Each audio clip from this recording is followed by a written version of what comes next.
and welcome to My Xbox and Me, episode 538. I am one of your hosts, MC Fixer, alongside the one and only Too Fresh Crash. Crash, how are you? I'm doing good. How are you, Fix?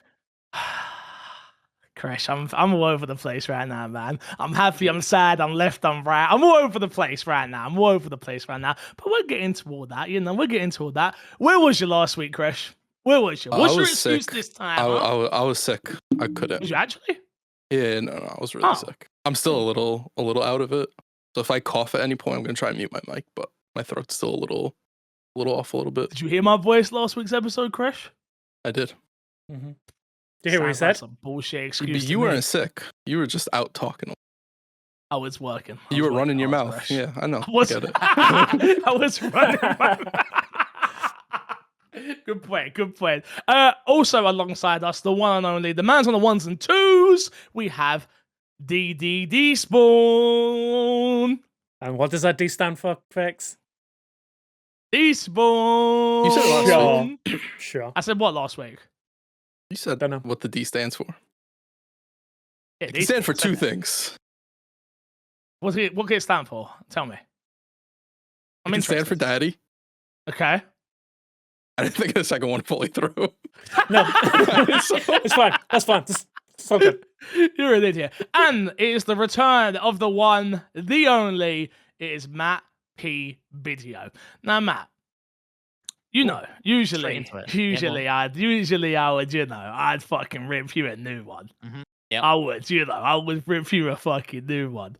But some people have said I've been a little bit negative as of lately, so I've decided to not rip you a new one. But I do want to ask, out of interest, okay. So you didn't know we were even recording today? No. But you were free all day. It's hard to keep up with the chat sometimes, you know? No, Matt, it really isn't. It's a bunch of different sections where we talk in each of them, and it's very well laid out. Let me be clear, this might be the only thing that is well organized in my life. I also, just to put out, I feel like, Matt, if you're ever free for a day, you just message the group. Fucking tell us! I'm free today. You might not want to hear this, but when I said like I was free tonight, my plan was to chip away a little bit of Resi D&D edit. Yeah, but I'd rather you hear. I understand. I'm sure that. People are booing at us. I'm sure people are booing at us right now, but I feel like there's some important topics to touch on in Xbox world right now. Yeah. So I feel like it's good to have the full cast on this week. If you don't know, this is My Xbox and Me, our weekly Xbox podcast, right here on youtube.com/myxboxandme and all podcast services. If you want to support the show financially, patreon.com/mcfixer. If you would like to subscribe to us over on YouTube, we'd really like that. And make sure you go drop us a follow on all our socials and Twitch. Topic of the show this week. All jokes aside, there has been a lot of discussion in the community, and I think not just our community, I think in Xbox's community as a large. There's been a lot of negativity out there lately.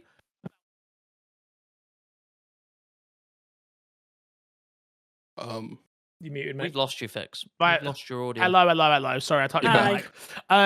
I think some of it warranted, some of it not, in case you didn't catch that last bit, in terms of negativity in the Xbox world. So I thought I would ask the question to the panel this week. Have Xbox delivered in 2025? Now, delivered could come down to whatever you think that could be for you. You in particular, as all four of us own Xbox consoles, unless someone sold one. We all own the system, and in 2025, Xbox have released 10 different pieces of content, whether some of those being DLCs, remasters, and we'll get into all that in a second, I'm sure. But I'll start with you, Matt. Have Xbox delivered in 2025 for you? I don't think it's been perfect, and I think right now, I'm at 50-50 because I think, like, yes, we've listed out the 10 pieces of content, like you say, we'll go through in a second. But I think of it in the sense of, like, have Xbox delivered? Is it still a recommendation? Like, would you still go to somebody and say, "Oh, I'm looking to get into gaming. What shall I do?" Would you still recommend a Series S and Game Pass, or maybe even a Series X and Game Pass, depending on where they are? And I think I'd still say yes right now for most people.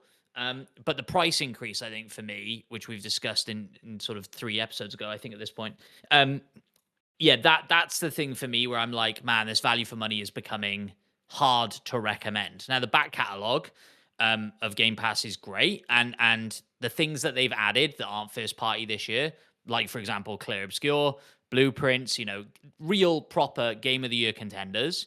I think do make the value proposition very, very good for Game Pass, and therefore, I think they've had a good year, 2025, with Xbox.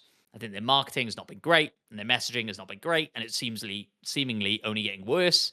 So I might not say this by the new year, but I think overall, right now, they've had a good year. But have they delivered? I guess no, but like when you say that, my initial thought is like, what have I been waiting for them to deliver? And for me, the two things that immediately spring to mind when you say that are Fable and State of Decay 3, which is a bit laughable, right? But like, they are the games on the Xbox docket that I'm looking forward to most. That I feel like all right, State of Decay 3 we haven't seen a lot of, but like we've been waiting for enough time where you think like, yeah, that should be coming in 2025. That's what we were talking about last year, like I think we expected both those games to come in 2026 and they haven't. Sorry, in 2025 and they haven't. So I expect them to come next year and they might not, and that's now more of a real realization of going like, they might not also deliver on those two things I'm waiting for most next year. And that would be a real problem, I think. So yeah, when you say have they delivered, I think for me, no, because my immediate thought is like, what am I waiting for them to deliver? It's Fable and State of Decay. Fair enough. Yeah, I get it. I get it. Despawn. Hi. Have Xbox delivered in 2025 for you? Short answer, yes. Long answer, depends on how you look at it. For me personally, yeah, I think the quality of the games that they've been releasing first party, I'm looking through the Metacritic currently, and like I don't think any game is under 75 for this year for them. Then you, like Matt says, if you add on top of that the fact that some of the additions to Game Pass that we've got this year, like you said, Claire Obscure, Blueprints, for me, Ball Pit, you've got Hollow Knight Silksong on there, which was a big thing for everyone. I think they've added a lot of good value to their proposition. Whether it's good enough for the price increases and things like that, and like I say, the marketing that they've been going with at the moment hasn't been great. But I think on paper, right now, they're trying to, like, it feels like they're kind of in the stride of hitting what they want to be hitting. They've got good, well-rounded games covering a lot of genres that a lot of people will be interested in, and we know they've still got a lot to come in the future. So right now, I feel like, yes, they are kind of delivering for me. Whether that keeps going, we will see. But right now, it's all looking pretty good. Fair enough. Crash? Nope. I think for me, it's just like an easy. Like, if I'm looking at it from my personal point of view, there's not a game that's come out from played this year, or that will probably come out for the rest of the year, that will end up anywhere close to my top 10. There's nothing on this. So to go through what's come out this year real quickly, not to interrupt you, but Doom: The Dark Ages, The Outer Worlds 2, South of Midnight, Keeper, Avowed, Elder Scrolls Oblivion Remastered, Gears Reloaded, Tony Hawk 3+4, Grounded 2, and the Indiana Jones DLC. Yeah. So like, I have a question for you. And this is not even the normal jokey ha. How many of these games have you played? I've played Doom. I haven't played Outer Worlds. I've played South of Midnight. That only come out today, by the way, just so everyone's of record and literally dropped today. Have not played Keeper. I played Avowed. I played Elder Scrolls. Didn't play Gears of War Reloaded. Didn't play Tony Hawk. I didn't play Grounded, and I didn't play Indie. Yeah, I think we're around the same then. Yeah. Yeah, I'm in agreement with you when it comes to. I'm in agreement with everyone who's spoken so far. Like honestly, when it comes to like have they delivered, I think for me the short answer is no, they haven't delivered. But I agree with Matt. The problem is the games that I am fully invested in and been waiting for now for years have always been State of Decay 3 and Fable, right? Like those are the two big games that I've waited for. Okay, we're waiting for a new. The things I want to give him a little bit more credit for though is like, all right, we got an announcement for a new Gears game. We got an announcement for a new Forza game. We got Oh, Clockwork. What? the Gears announcement was not this year. No, but I'm sorry. I'm just meaning in general for Got it. what's For coming. what's coming My up. Got it. apologies. Yeah, Okay, yeah, cool, cool. yeah. No, you're right. You're Yeah. right. We got Clockwork, obviously, that got announced. The reason in which they haven't delivered for me in 2025 is 100% down to messaging and the way they have conveyed themselves and the way they have displayed themselves as a company is what upsets me the most. The games itself, I don't think you can I look at these games right here at the moment, right? Like whether they're for me or not, like Deesman said, they've all reviewed relatively well. Doom the Dark Ages is a prequel to games that never got me, right? The Outer Worlds 2 is a sequel, which I know it's a standalone, but it's a sequel to a game that never got me. So after Midnight I played and loved and spoke about on the podcast how much I loved it. Keeper I haven't got ran to. Avowed, I tried and it just never really gripped me, unfortunately. Elder Scrolls is a remaster of a game that I don't have affinity for. Gears Reloaded is not even a remake it's just a higher resolution of something we've already had before. So there's no, and I played it, enjoyed it. It looks great. It plays well. There's no argument there. But already have it. It wasn't a crazy thing. Tony Hawk's Pro Skater 3 and 4. I'm more into 1 and 2. If I was gonna get excited for a Tony Hawk game, that's what I would be excited for. And then Grounded 2 is in early access, and I just haven't got around to it. Indie, a game that I just didn't enjoy for. So this year, though the plethora of what they released is a lot, and it has reviewed well, and that's fantastic. For Doom fans, it's great. For Outer Worlds fans, it's amazing. For RPG fans of Obsidian, Avowed, obviously great. Elder Scrolls fans, they're eating. But for someone like me who got into Xbox because of Gears of War and I guess it's like other games like they're online and things like that, like it's just the brand has moved in a direction that's not the same as me anymore, right?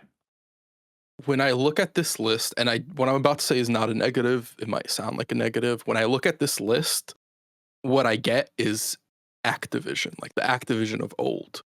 Of this feels like a fully publisher list. When you look at the breadth of games and they're everywhere and all that stuff, and it's not a negative, but this to me doesn't feel focused. It doesn't feel like this is what Xbox is about. So for me to say like they delivered on what front? If you throw a scatter, it's like if an artist puts out a playlist album, did it hit for somebody? Sure, but like did that really deliver as a whole? As a whole, I don't think so. Not for me, from my perspective and the way I view it. Is that not what Game Pass is though? Like it's not, you're not meant to love everything on it, right? I'm gonna split this up a little bit. Go on. When I'm talking about Xbox, I do not include Game Pass. That is an irrelevant discussion to me. That is Game Pass, a service which they provide, sure, and we can discuss that. When we're talking about did Xbox deliver, you're talking about did they deliver on an additional fee that I have to pay to have access to? Like that's a completely different service. That is not Xbox to me when I talk about it.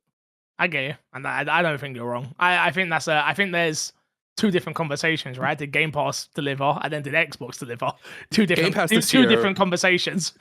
Game Pass this year, I don't think I could make the argument that it didn't deliver because some of the best experiences this year were on Game Pass, right? You discuss the price increase and all that stuff, but that's more end of the year stuff that like you guys still don't even have that in effect. So like, no, yeah, I think it's next week.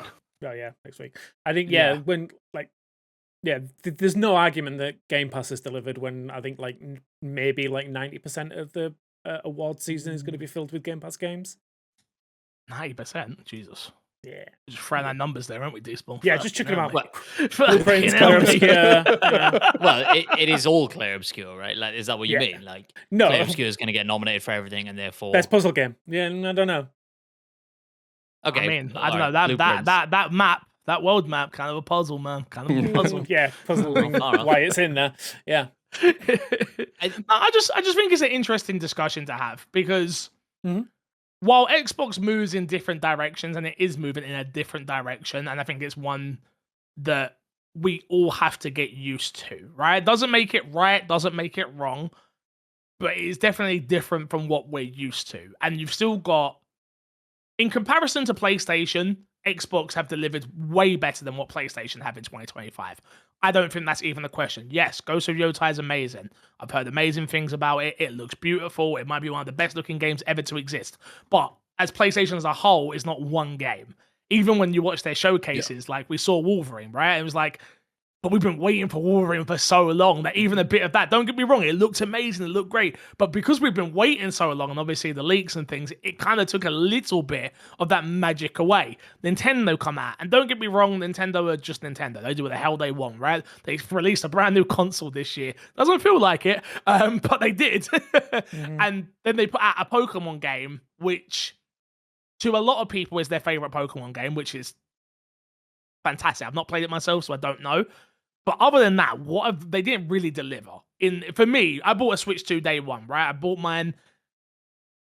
I expected more from it. I really expected more from it. I'm gonna push back. They also put out Donkey Kong this year.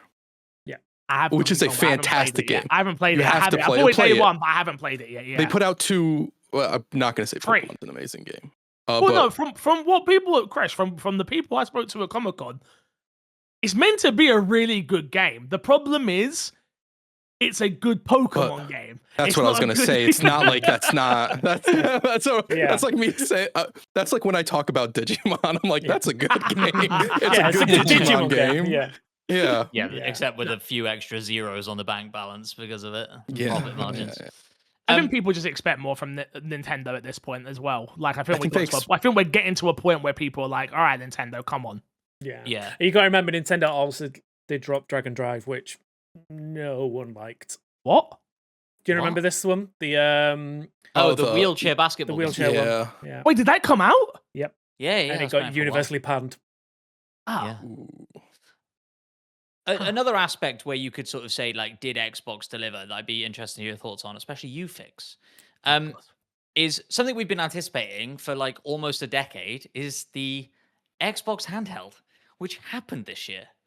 So did Xbox deliver on that? Like, I would have thought I would be day one Xbox handheld, and yet I have not felt compelled to buy one. And in fact, when I'm weighing up my options, I'm probably leaning more towards getting myself a Steam Deck. But there it is. Fixer has a ROG Ally X in his handies. Hashtag ad, hashtag sponsored. I wasn't paid. I can say what the hell I want. I haven't opened it yet. I can't tell you anything about it yet. I was going to say, but hashtag hasn't even opened it yet. Just so we're clear, Xbox did send me over a ROG, an ROG. They don't like it when you say ROG. ROG Ally Xbox edition. It isn't the X, for people that are wondering if you're listening and you don't see the video. But I'll have more to say on it, I'm sure, next week. It literally just got delivered today. Yeah, no, I think you make a very good point, right? I think the issue is that peek behind the curtain. Like, I went to the ROG event, and I said this to Despawn last week. I don't know if Chris was here. I can't remember. But I think I said it to both of you last week, right? It is very much a Asus/ROG product that has Xbox branding. Yeah. That is what it is. It isn't an Xbox handheld. But it is, because we've been anticipating Xbox handheld forever, and this is what they're saying their Xbox handheld is. No, because Xbox isn't even referring to it that way.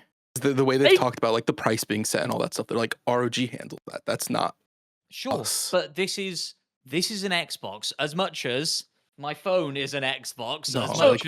My question to you, Matt, is that's what they're saying, though. So the Meta. I don't care what they're saying on that regard. Everything's an Xbox. I opened my fridge. I'm opening my Xbox to get some food right now. Let me my question would be then to you, Matt, is so Xbox have a VR headset to you then? What? Because you can play Xbox on the You Quest. should be. Well, no, it has they have branding. an Xbox Quest. Oh yeah, they do. They have an Xbox Edition Quest. You're right. So do Xbox have a VR headset to you?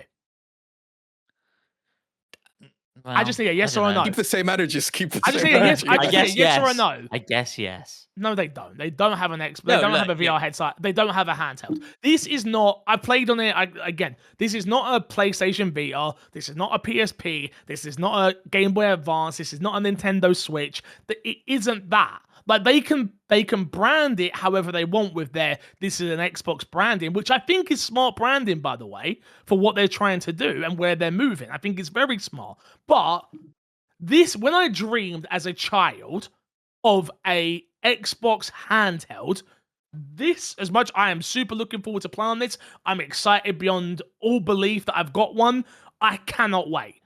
But this isn't what I was envisioning when I was like, I'm going to get an Xbox handheld one day. I've been wanting an Xbox handheld since I was a kid, since the 360 started. Like, this isn't that. And that's okay because the industry has changed. Like, but the difference is PlayStation are working on a handheld, which is the rumors, right? Like, the rumors are they're working on a handheld. Their handheld is going to be a PlayStation handheld. It isn't going to be it can run everything handheld and cost $1,000. Guarantee it. I will pizza bet it right here, right now with you. I'm not touching that bet because I agree. When you say that, though, do you like, what are you anticipating? Not a PlayStation Portal 2. You're anticipating something you can natively download PlayStation games onto and play it. It will be that. Not a question. I think you could get both. I think you could get a PlayStation Portal 2 as well. I don't think you do get a PlayStation Portal 2. I think having two competing things just confuses the market, and I think that's proven by what's going to happen with the next Xbox, which we'll get into later. Like, it's just not. Let's not get distracted on the conversation here. But it's not an Xbox handheld. It's a great. But I'm excited for it. I'm glad it exists. To me, it's probably the best handheld device that exists in ever.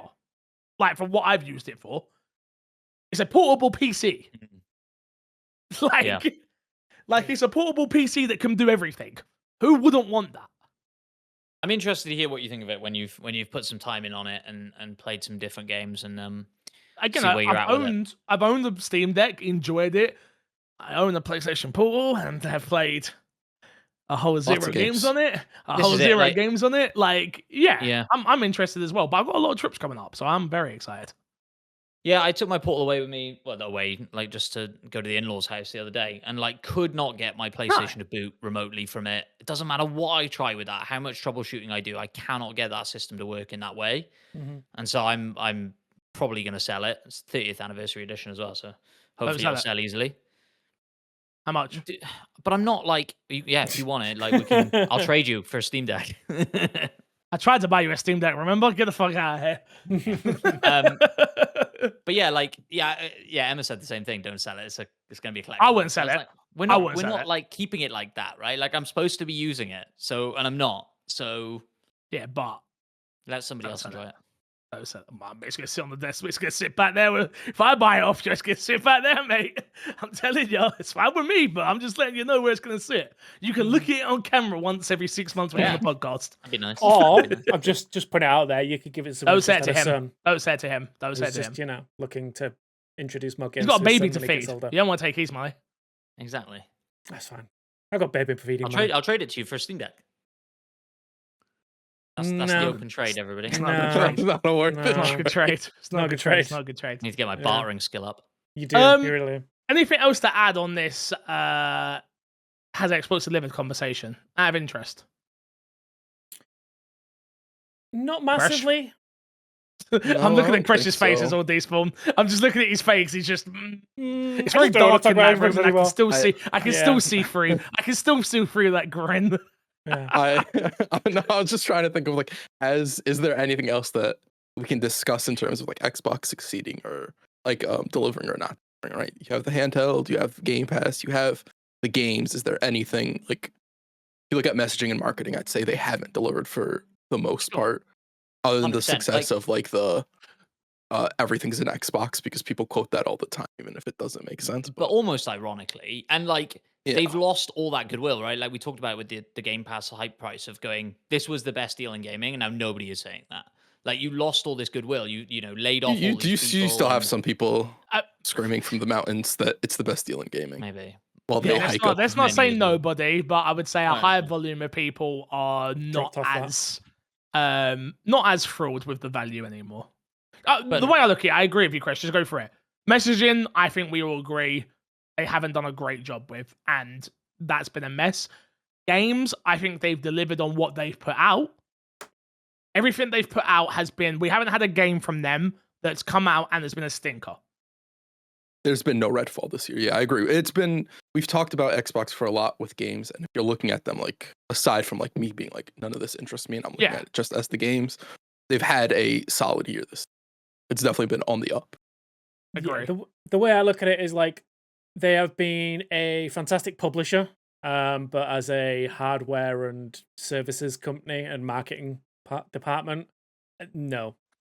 I don't even agree with you on the publisher thing, because I think it's unfair. You don't think they've been a good publisher? No, yeah, because I don't know, because I think you've got to look. We've just listed 10 first party things. Whether or not they went to other platforms is irrelevant. Like, let's look at them as just Xbox as a games company. Forget the publisher side of But it. the reason I'm gonna make a little bit of an argument here and a little bit of a stink on thing. Cool.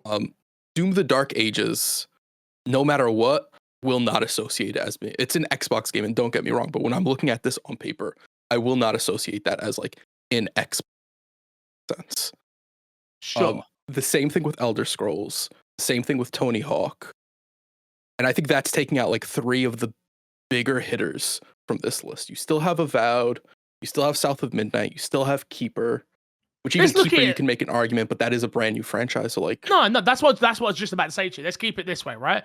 Like, okay, they launched 3 brand new IPs this year. Yeah. And maybe certain people are right. We haven't given them credit for that. Is South of Midnight going to see a sequel? I don't know. I really loved it. I don't know if it done well enough for it to get a sequel, though. I was gonna say, if you look at the brand new IPs they've launched, I don't think they've broken out enough. I think the one that broke out the most was Avowed, and that was very mixed in terms of its reception. So like, I even mean, that I is don't mean like, it mean, but it came like a fart, mate. It was there and it was gone. Like, But Avowed just didn't so- stick around. So did the Outer Worlds. And That got was a just come sequel. out today. No, Yeah. Outer Worlds 1. oh yeah. And that got a sequel that came out today. Yeah, but the Outer Worlds one, there was not as much of a mixed reception to that. That was mostly positive when Outer Worlds 1 came out. Yeah, because the conversation around that was very much, oh, it's a smaller Fallout. Yeah, I love it. Yeah. Like, that's what people call it. Is a smaller I seem Fallout. to remember it being more mixed than that. No, it's a that's- small that's- Fallout, and it's not that. It's not very deep, and it's not got this, and then. I remember it not having sex and people being upset, and that's about it. That's what I remember people being Devastating. upset. Other than that, I think I remember people enjoying that it was a smaller, like 40-hour experience. But Yeah, that could also just be the bubble that I was in. True. Maybe. Algorithms. Looking, I just feel like I mean, it got. And sorry, just to interrupt. It got 85% on Metacritic, so Oh pretty wow, good okay. scores. Fair For the enough. first one. I just feel like I'm seeing the reviews for Outer Worlds 2, and they're like, it does everything so much deeper and better than the Outer Worlds 1. So I'm like, well, you must have felt like the Outer Worlds 1 was slightly a letdown or what? I don't know. Reading Oh, too it much just into means it's clearly. improved. It's just been improved upon, right? Well, Sure. I think my point still stands of it wasn't earth shattering, and yet it got a sequel. And I think Avowed could easily get a sequel based off of that. Now, it's a very No. different Xbox now. This is an Xbox that just killed Perfect Dark. So do I actually think Avowed gets another sequel? No, I don't. But I think it all comes down to time and resources, right? Yeah. Like, in the grand scheme of things, most of the work from It's- Avowed 2 is probably there's a very good blueprint there Also, already. the 2 numbers that Xbox, the people who would fund Outer Worlds 2 are going to be looking at, or not Outer Worlds, Avowed 2, are going to be, one, how many people actually played it on Game Pass, and do they view it as value on keeping people subscribed to Game Pass? Do they view worth in it in that regard? And the second is how much money.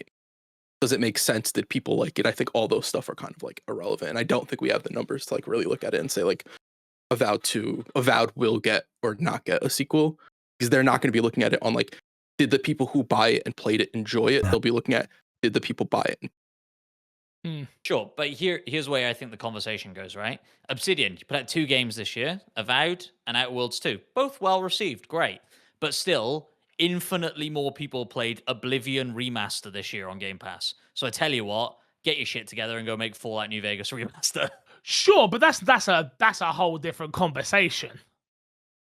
I don't think that's not an apples to oranges conversation, not an apples to apples. Fallout right now in the world is in a way better place than it was 3 years ago with the TV show. Sure. Mhm. Yeah. I get excited right now for a Fallout game because of the TV show, not because of Fallout 76. I was going to say, you have a Fallout game you can go play that's being updated every other week.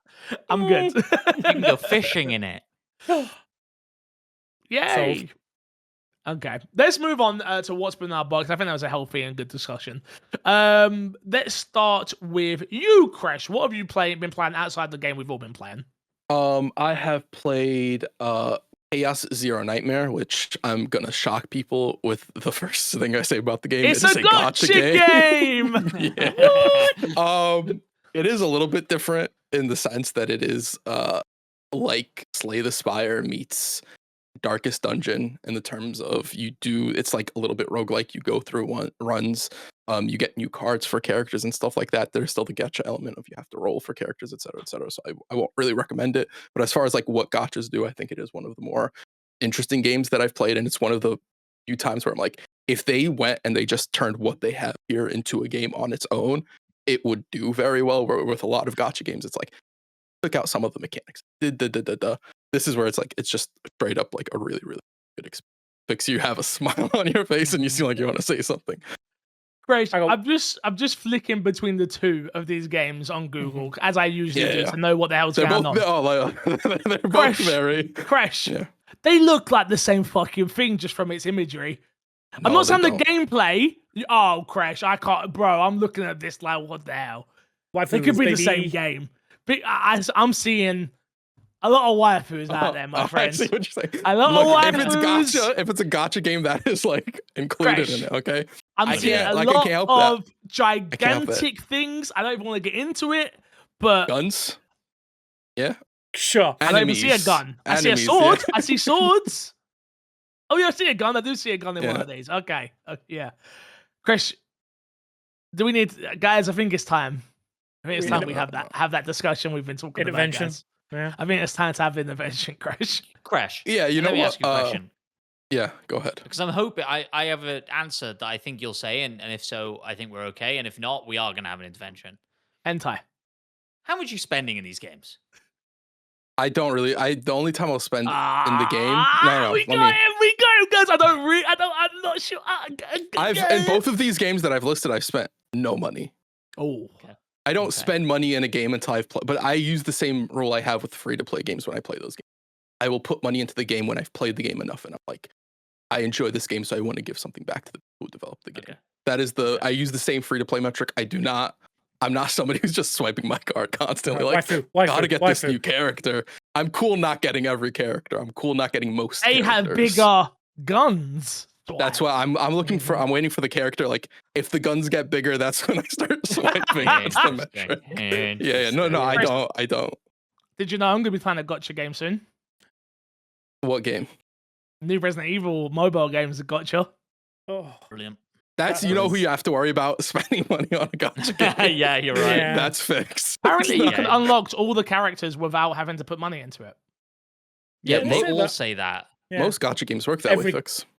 I don't know. I don't play these games. Yeah. does that mean? That means if you play 24/7, have no life, you get lucky, you can unlock. Resident Evil will probably have a way for you to actually unlock them. Every character without spending money. But not even Is it, play guys? 24/7, right? Because it'll probably time gate you at some point. Yeah, You can only do so much it's- in a day, it's- come back tomorrow. It's the worst thing about gacha games, and it's why I end up dropping off of a lot of them. It's like they're fun, and then it's like, yeah, it's like it's dumb. It's also one of the reasons like I would never really recommend somebody jump into a gacha game. The other game I've been playing was a gacha game. They took out all the gacha elements, like stamina limits and rolling for characters. You can earn. That's a game where you can really earn every character, which is Do at Night Abyss. It is like a mix of Warframe and Genshin Impact in that you collect characters and There's time gating on like you put the characters to build. They have like it takes 24 hours for you to actually get the character. I don't know the time limit. I haven't made any characters, but if you've played Warframe, it's very much like a 1-to-1 in Warframe in that regard. They still have gacha, but the gacha is all cosmetics. That game is an okay game that I'm not sure how long I'll really stick to. But everything's free in that, and hopefully it does well to affect other gacha games and what they do. But that's beside the point. Fair enough. Fair enough. Matt, you've played a game that's not the game we've all been playing. So why don't you talk about have. that? Despawn briefly mentioned it on Game Pass, which I didn't know until now. But I bought it on Switch because I demoed this game a long time ago. I think just after Balatro came out, maybe I played this game for the first time. And it was like immediately like crack. It's Balatro meets Brick Breaker, Breakout.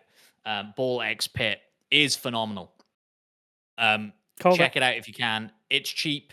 But like Despawn said, also on Game Pass, you will be addicted. If you're into Balatro, if you're into Vampire Survivors, it's got all of that Moorish crack cocaine seeping through its veins, and it's great.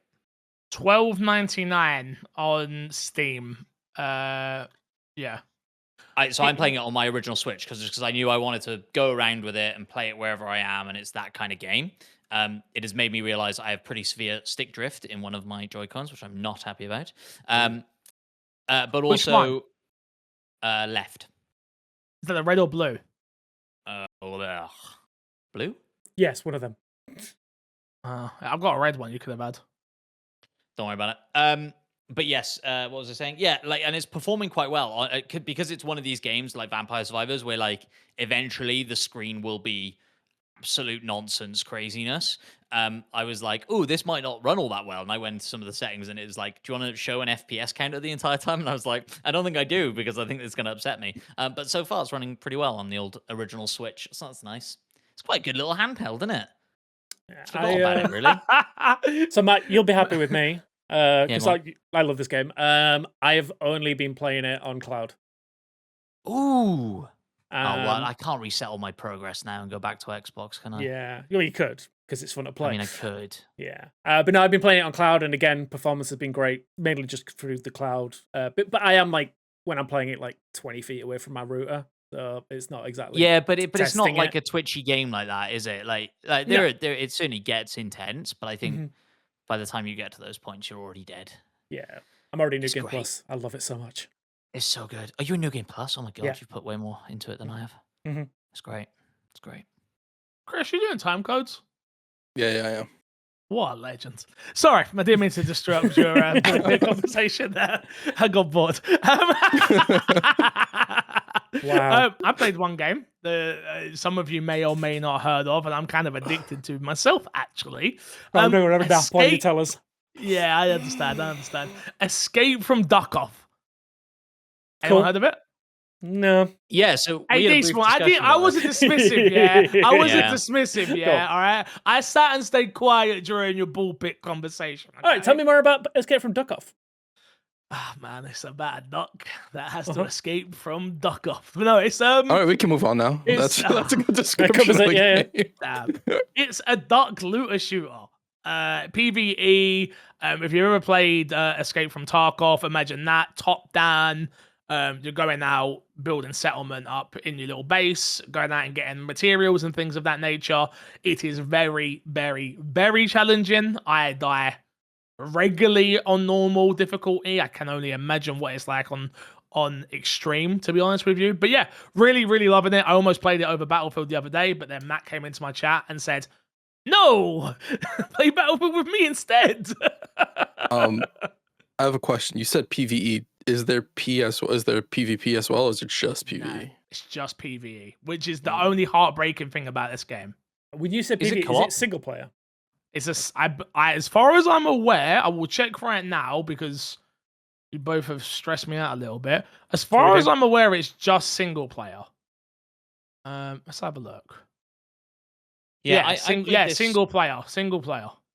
Yeah, I played this six or 7 months ago. It was in the Steam Next Fest. There was a demo, and it was like the most played demo of that Next Fest, sort of towards the start of the summer. And Yeah, I could see the hook there. Like the demo wasn't enough to like really hook me in, but I can see why it's now incredibly popular. I guess it surprised me. Like it's come out.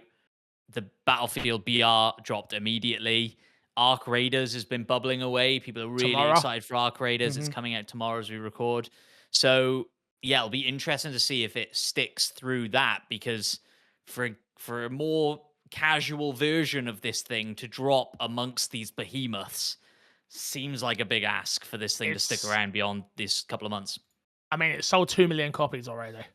Yeah. No, they're fine. Yeah, They're absolutely. totally fine. Yeah. Like, Oh, yeah, yeah, ultimately, yeah. it doesn't really matter if it sticks Sure. around, right? Sure. Like, can I be honest with you? I've wanted to play it over Battlefield a little bit more than I haven't, unfortunately. But the reason being, it's very much a casual version of a genre that I love. Yeah. Right? Like, it's like it's happy-go-lucky music when you're in your like hub area, and it's like and then like you go out, and it's like bombs are trying to hit you and stuff. You're like, what the hell is a killer robot if you go out at night? Like, it's one of those games that you're constantly learning in as well, right? Like I was getting these feathers while playing, and I'm like, oh okay, so I've got like 80 feathers. I went back to my box and I've got 15 feathers, and I'm like, what the hell's going on here? And it says on it like these will disappear slowly.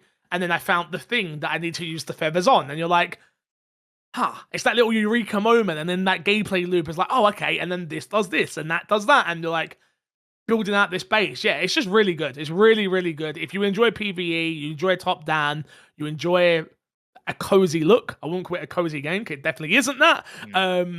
Yeah, definitely check it out. It's fun. It's super, super fun. I cannot wait to play it on my ROG Ally. I can't be honest. It's like the perfect game before bed. Let me just get a quick run in. Boom, done. Yeah. Yeah, I think that's Really the looking thing forward to that's exciting to me about it is this like, yeah, it's that level of complexity at your own pace. I think that's the problem. Yes. The thing I've always struggled with Tarkov or even to a certain extent Battlefield, but the thing I assume I will struggle with something like Arc Raiders, it's like I haven't got the time to sink 8 hours a day into this. Yeah. And so it always feels a bit cheap when you clearly run into another player who has done that and knows it back to front and they snipe you from the middle of nowhere and you're like, oh shit. You know, and I don't even know what I'm doing. I just wasted 20 minutes because I don't feel like I've progressed at all. Whereas if I'm going at my own pace, I'm learning my own stuff, then it feels so much more satisfying, potentially. I think you'll love it. I'm gonna be honest. If you like that loop, but like you want to go at your own pace, this is the perfect version of it. Yeah, it's talking at me as well because I'm like we've talked about it a ton now. I'm looking for that extraction shooter or whatever that's gonna get its hooks in me. But this also feels like it's leaning a little bit into like the roguelite of like going out and doing like is loot randomized It's a as run. well? Yeah, it's randomized. Okay, yeah, so it does feel like that. Yeah, okay, yeah. No, I might have to pick this one up. It's literally on sale as well right now. It's like £15. So What's it like? fresh. Steam Deck? Never guess what it doesn't cost. $30. $70. You know, remember we did the whole thing. Oh yeah, $70. every game is 80 fix. You're even wrong with that. $80. You're right. My bad. Oh, yeah. 12% off. And then who wants to start us off on the game that we have all been playing? We've been playing together. We Despawn? did. Kick us Hi.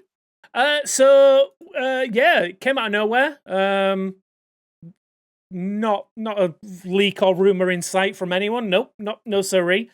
We've all been playing Battlefield RedSec, also known as Battlefield 6's BR mode. What do you think of the name? Out of interest. I don't RedSec. care. Don't get it. I don't care. Yeah, I thought honestly it was don't care. Firestorm. I thought they were running with Firestorm. Great. Firestorm's a way better name. Yeah, Firestorm's would've been brilliant. significantly better. Yeah. but Maybe, yeah, do it you is. think potentially they change the name each season? No, I think could this see is that. it. Maybe. It seems like a dumb idea, just saying, but I'm just putting it out there. Could they? No, RedSec? I don't get it. I don't get it. It could also be that like they have stuff planned that wouldn't, like the name Firestorm wouldn't fit for with like whatever their next season of the BR is. And so for them, like RedSec is like a basic name that can apply to whatever they decide to do. If they decide to go with ice at some point instead of fire, Exactly. you're kind of screwed. Like you have to always have a firewall. Yeah, good point. I agree. I don't think you are. I don't think Firestorm, but there's ice coming to kill you. Yeah, Just change it to Ice Storm. It's fine. I think it would be weird I think that like a decision like that, I could imagine some like part of the company's like, be it the marketing team that's like, hey, you can't name it Firestorm because like how are we supposed to like market this when it comes time for it? I'll be honest as well. Firestorm didn't have any great connotations, considering the original version was not good. This, on the other hand, really There good. was an original version called Firestorm? Yeah, the one that they did in, was it Battlefield? That was called Firestorm. Oh, was that called Firestorm? Mhm. Oh, well, then Oh, that's yeah. where Yeah, we yeah. made that from. That's where we got Yeah, it yeah. from then. Yeah, okay, that That makes was a sense. totally original It idea. was for so me. much What are more you on about? sense. Yeah, This is sorry. why we have you on the podcast, Eastbourne. This is exactly Facts. why. That's why you can never not be on. Yeah. But yeah, this is great. Really enjoyed my time with it. I feel like I'm doing anyone I'm in a team with a disservice because this is the game I've decided to learn how to do mouse and keyboard properly. And so it's not going well for me. But yeah, no, I'm having fun with I it. disagree. I disagree with you on that, only because I think it has a great loop of. Don't get me wrong, it's your typical. It's Warzone Battlefield edition. Yeah. That's what this is. Like whether or not they'll ever admit that, it doesn't matter. That is what this is. They've changed a few things. Obviously, it's not 3 armor plates, it's down to 2. Time to kill is extremely fast. But the reason why I say it's not is because it has that Battlefield charm to it, which is like, if you play the recon, spotting people is a task in itself in battle royales. And if you can give your team the competitive edge by spotting people, you're doing your job at the end of the day. Yeah. And I think that's the good thing about this with the class system compared to, say, a COD or an Apex or any of these other games, right? Which is like, they don't have class systems like that that really do give you a competitive edge if you use the class system correctly. Yeah, like the support one is really good because like a lot of the time we find ourselves running out of ammo. If you have a support player on your team, they can drop the supply box, will give ammo. So yeah, and I feel like all of the, like you said earlier, like it feels like Warzone in a Battlefield skin, but I feel like that skin is played really well. So I love the way that they handle their mission system, where you don't have to go collect it; you can just do it, and then you can go run off and do it. I like the. Just to let me finish, go on. I was gonna say it's a more approachable Warzone in almost every way.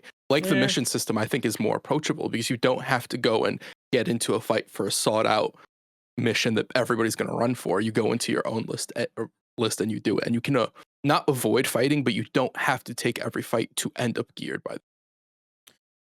Sure. You know, there are missions that other people can take, which means you don't get them. Counter missions. Okay, yeah. Yeah. No, for sure. But what I'm saying is like the way everything works in Warzone is very like promote confrontation, where the way they did it in Battlefield is still like be more strategic and there is a larger goal with it. Like you can play around a bit more. It feels more like Battlefield in that regard as well. Is more so what I'm trying to say. Yeah.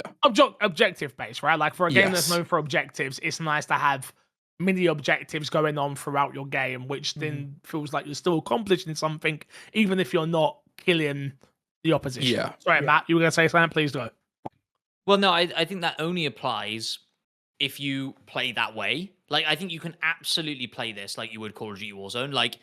Me and Fix were dropping into golf course, and it's like, right, we are having a fight here for the next 15 minutes. It's going to be close quarters. People are going to be not slide canceling, but people are smashing through doors and jumping around corners and doing the whole thing. And it feels way more Warzone than it does normal Battlefield 6 multiplayer. For sure, but I think what it does is it gives the players the option, whereas you go into Warzone, you don't really have the option for the other. It's like, play this way and you will get ahead and you will do good. If you sit behind and you're like, I'm gonna loot up, you'll end up behind most cases and not have enough resources and stuff like that to really play properly. What I will say is we also are talking about a game that's been out for literally 24 hours compared to a game that had its meta found and things of that nature. Warzone at the start was very slow and hiding in buildings and until it became a UAV, buy UAV, slide cancel, shoot, kill, buy UAV, and I don't think the loop is there for Battlefield that can happen. If I'm honest, there's a few things that I really like. Number one, I like the insta-death if you go into the firewall. Yeah. That's huge because you're not playing with Don't play gas. Not bad. It's You can't play gas. You can't do any of that dumb stuff, and I really like it. And it adds that level of tension when you are trying to get a revive off on a redeploy, and you're like, I'm gonna go for it. No, the wall's coming. I can get there. Don't worry. Like it has those moments that feel like they have great consequences too. I like that right now, and I could be wrong, but like I said, we haven't found a meta yet, which I hope there isn't one. I will say that. But I like the way there is loadouts, but for at this moment in time, I don't feel like I'm dying because someone has a better loadout than me currently. Like I'm just dying because I'm bad at the game. Yeah. Like yeah, I really like the loadout system, so it's not like a full like spec'd out loadout. You go get a gun from the weapon drop, so you can build your own gun outside of the game and then bring it into the battle royale mode. I really like that. I do like so we're talking about the mission system, like the counter missions element of that. So like one team could get a mission to blow up a bomb, and then another team will get a counter mission to stop them. So that kind of brings people together, which I think is quite cool. And yeah, I love I kind of really like the variety of the map as well. I think the map's really good so far. I agree. I think the way that they're using the destructibility as well in some of those areas, so you can blow up a building to get to a team. You can drop an artillery. Like an artillery drop feels like it can still do damage if a team goes and tries to hide in a building. Oh, absolutely. I tried hiding in a building the first time one happened, and the roof literally fell down on me. It fell on you. Yeah. So that kind of thing, I love that. I think it's really cool. I've not tried the gauntlet mode yet. I'm interested to see what that's going to be like. I've heard good things. Apparently it's more like fully mission based. All right, tell us. Yeah, I tried it for one mission, one go at it. I don't know how varied it is, but it was basically like a honeycomb map, where every quadrant was a capturable thing, and you and your squad had to capture as many of them as possible. So it was like a, almost, but not this at all, but like a MOBA kind of thing of like, okay, well, they're pushing down the bottom, so let's push around the top, and then we'll fight in the middle over the middle segments or whatever, and then like counter each other. But I could not catch a vibe for how many squads are in this game. Is it 4v4 or are there multiple squads here? I could not figure it out. From my understanding, it's supposed to be 8 teams of 4, I think. Okay. It's multiple teams Makes of sense. 4, and then the bottom, or the people who lose, or the bottom 2 or something like that, get knocked out as you progress. Yeah, but something along those lines. It reformats the teams. So yeah, if you play well enough to make it through to the second round, it can then put you in a totally different squad for that second round, which again is quite interesting. So I like that. I just wish it communicated a bit better. Like I want to see like a bracket with all the people, and then I want to see people moving teams, so like you get an idea of, oh, this guy was insane in the last game. Oh, now I'm on his squad. Oh, amazing. Like I don't think it like told that story very well necessarily, of the tournament aspect to it or whatever. Yeah. It's good. It's good. The free to play, for those who don't know, you don't have to own Battlefield 6 to play it. And I think they're onto a hit, to be totally honest with you. EA have done really, really well with this new Battlefield. Which is new season 1 as well, good. starting this week. So same day that this dropped, new maps, new weapons, new battle pass. I like the way that they're doing the battle pass as well. It's kind of like, it feels like a little bit of a take on the Halo Infinite one, where it's like you could decide which element you want to focus on first. But then it all leads up to like, prestiging it at the end. Yeah, I'm really enjoying it so far. It's good. Anything else before we move on? I guess small. Go on, Crash.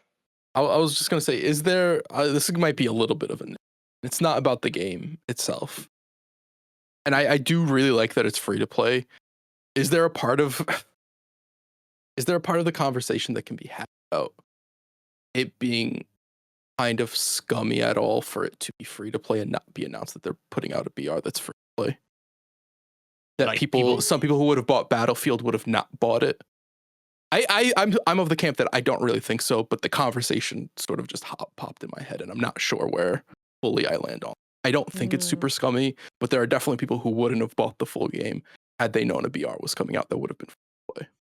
Is that not marketing though? Is that not a part of it? Sure, but like, I'm gonna. I don't know. I think scummy's the wrong word. Okay. I think scummy's quite a strong, coming from me, I know. Scummy's a strong word, but I would say disingenuous Okay, that is a much better way to put it. That is a much better way. I think it's twofold, right? I think it's disingenuous because you're right. There's a lot of people out there that wouldn't have bought Battlefield 6 if they knew that this was dropping.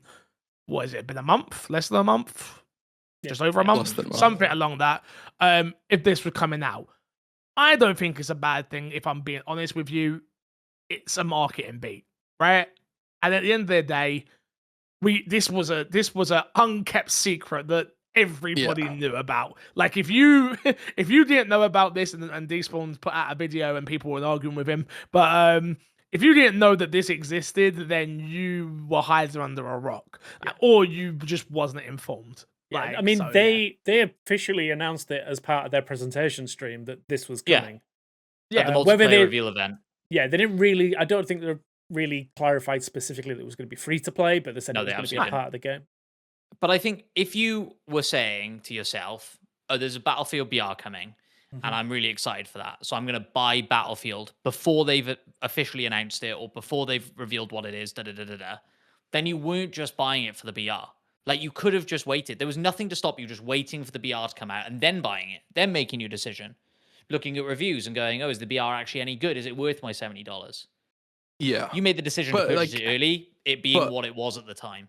yeah. The conversation I'm having, it more so isn't even necessarily for the people who are excited for the BR, but more so for the people who are like, I want to play the new Battlefield, and would have been fine with just playing the BR. Is more so where it is. Ultimately, I do think I'm more in line with Fix of like, it doesn't really matter. It's just kind of something that popped into my head.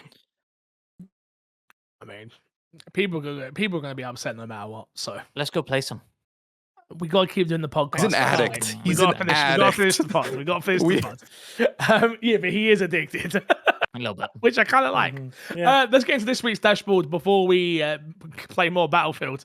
Story 1 is one that we visited last week, but I really want to hear Matt's and Kresh's opinion on it, and maybe we can add a little bit more to it. Halo's obviously joining the PlayStation platform now, Kresh. How are you feeling about that? As someone who's obviously been an Xbox fan for a long time, Halo's a game that you love and you've enjoyed. How do you feel about this? I think it is ultimately a good thing for Halo. Well, actually, let me hold that back a little bit, because this, no multiplayer, correct? Not in No this new multiplayer at all. game, but you got Not to in this new imagine game. there's eventually going to be Yeah, multiplayer. there's going to be a for Halo the- game on the Yeah. multiplayer. No, there's for going the to be massive disconnection, franchise, for the franchise as a whole, I think it is great to have Halo on everything, because I think Halo needs all the player base that it can get. In the same vein that whenever Gears of War inevitably ends up over on PlayStation as well, as far as like a new game or whatever, it's already there with Halo Reloaded. I know I realized that halfway through saying it. I think it is a good thing for all of those like sort of multiplayer heavy franchises to be on as many platforms as it is. I didn't really like. I was shocked that it's day one. I think that was a little shocking, but like, I don't really care. I've sort of accepted this from Xbox at this point. And this just tells me that like, I don't think anything is safe from going multi-platform. If anything will ever be exclusive again, that's the more like out there thing at this point of like something being only on the Xbox platform. I don't think this is a negative. I don't view this as particularly a positive as well. It's like, it's available to all more people.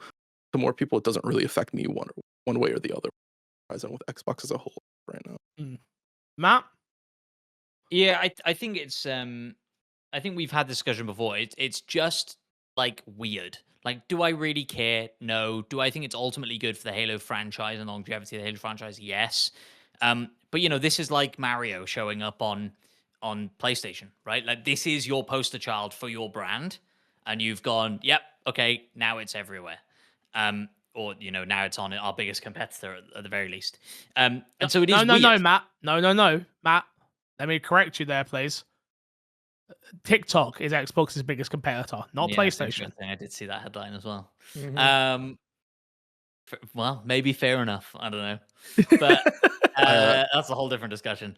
But yeah, like this is, I know Mario's a much bigger character. It's a much different conversation. But this is like, Nintendo going, yep, okay, we're gonna put the next Mario Kart on Mario game on PlayStation. So Well, yeah, it's weird, but it's fine. It worked for Sonic. Well, sure. Look, and maybe this is it, and this does eventually happen. But Despawn, don't make those faces. The Sonic team the Sonic fans will find you, Despawn. Did it work for Sonic? Yes. Well, I I mean, cared way more about Sonic when it was on Dreamcast than I did anytime. You cared way after more that. about Sonic when you were a Sega kid. You're no longer a Sega kid, so you don't care about Sonic. Let's keep it a buck. You did not care about Sonic because you liked Sonic. You cared about Sonic because it was on Sega. Crash. yeah. You called that 100% perfectly there, my friend. 100% right. Bullseye. Yeah, I think those days are over. You know, like when Xbox bought Activision, and we kind of laughed that like Crash Bandicoot was like went from being the PlayStation kid, well Yeah. now he's owned by Xbox. Oh my god, how crazy is that? And this is the kind of crazy reverse version, way bigger version of that. So yeah, it's weird, but go for it. We knew it was coming. Yeah. Yeah. Any different feelings from yourself, Despawn, after obviously we kind of reported on it the day of or day after. Yeah. Anything you're feeling? No, kind of the same as then. It was a bit of a shock to see it on paper, but like it is what it is, and like it's not like after the fact, it's not a huge surprise, is it really? And especially some of the stories we've seen this week coming out about the way that Microsoft are talking about Xbox division itself. Like, yeah, they're gonna. There is no Xbox. It's all a PC. Yeah, that's it. Speaking of next gen, everybody. That's cool segue. This is what we know so far. Jess Corden over at Windows Central got a bunch of information. Again, this is all take everything we're about to say with a pinch of salt. I believe Jez, he usually reports on good stuff. His sources are usually solid. But the next Xbox is reportedly, they're reportedly making a next-gen console, which is a Windows gaming PC with full access to console-native library. It will have multiple storefronts like Steam, Battle.net, Epic Games, and will be reportedly available. It may not go down well with some customers due to the likelihood of the high starting price. We spoke about this last week about Sarah Bond coming out and speaking about, you've already kind of seen where we're going with our handheld. So that's what you can kind of expect from our console. Where do we start on this? Matt, how do you... let me frame the question differently. Does that get you, because you're not a PC gamer. Yeah. Like you don't run to your PC to play games like the rest of us on here. Does that get you more excited to buy the next Xbox because you won't have to deal with running to your PC? All your storefronts will be in your living room in a nice, compact way, we assume? Yes, I think that the issue is that I don't believe it will be the nice, compact, user-friendly way that you're hoping it will be. Like I'm not hoping nothing. Well, I'm hoping it will be then. Like the reason I'm a console gamer and I prefer consoles is I hate update your drivers and figure out Steam best go in. The game's not running well immediately. I got to go into my settings and change it and blah blah blah blah blah. I don't want to have to deal with any of that. If I'm buying a console and I'm buying your games on that console, I expect them to work out of the box. And I'm sure Xbox games will. But then booting through Steam and stuff is going to cause issues, right? If I'm not mistaken, Halo Infinite didn't run for some people on the ROG box. Let me just tell Matt right now, please do not get a Steam Deck then, my friend, because you're going to hate it. Sure. Well, then maybe I just need to suck it up and learn it now. I need to stop being an old man. If I'm being honest with you, can we just all agree? Mm-hmm. Updating your drivers is the simplest thing you can do on God's given earth. And it frustrates me so much that people pretend it's hard. It is simple. For us, I don't think it's simple for, your average Call of Duty player who's like, okay, I only play Call of Duty every year, or I only play whatever sports game every year, and I just want to jump in and play the game. Now it's on this complex PC system. I can't be asked. I think you'll get a lot of that. Sure. Also, I'm talking to you. Sure. Yeah. So that is fine. But what annoys me is that I have to do it for every game. You don't though. That's not true. No, not update drivers. But here's what I will say for somebody who only plays console games. If a game does not work on a console, it is either Xbox's job to fix it, or it is the developer's job to fix it.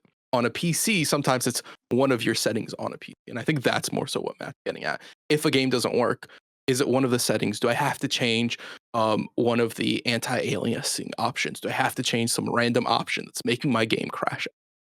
And that's sort of like when you get into this middle ground, it is where they find it. When was the last time that happened to you? Just out of interest, Monster Hunter.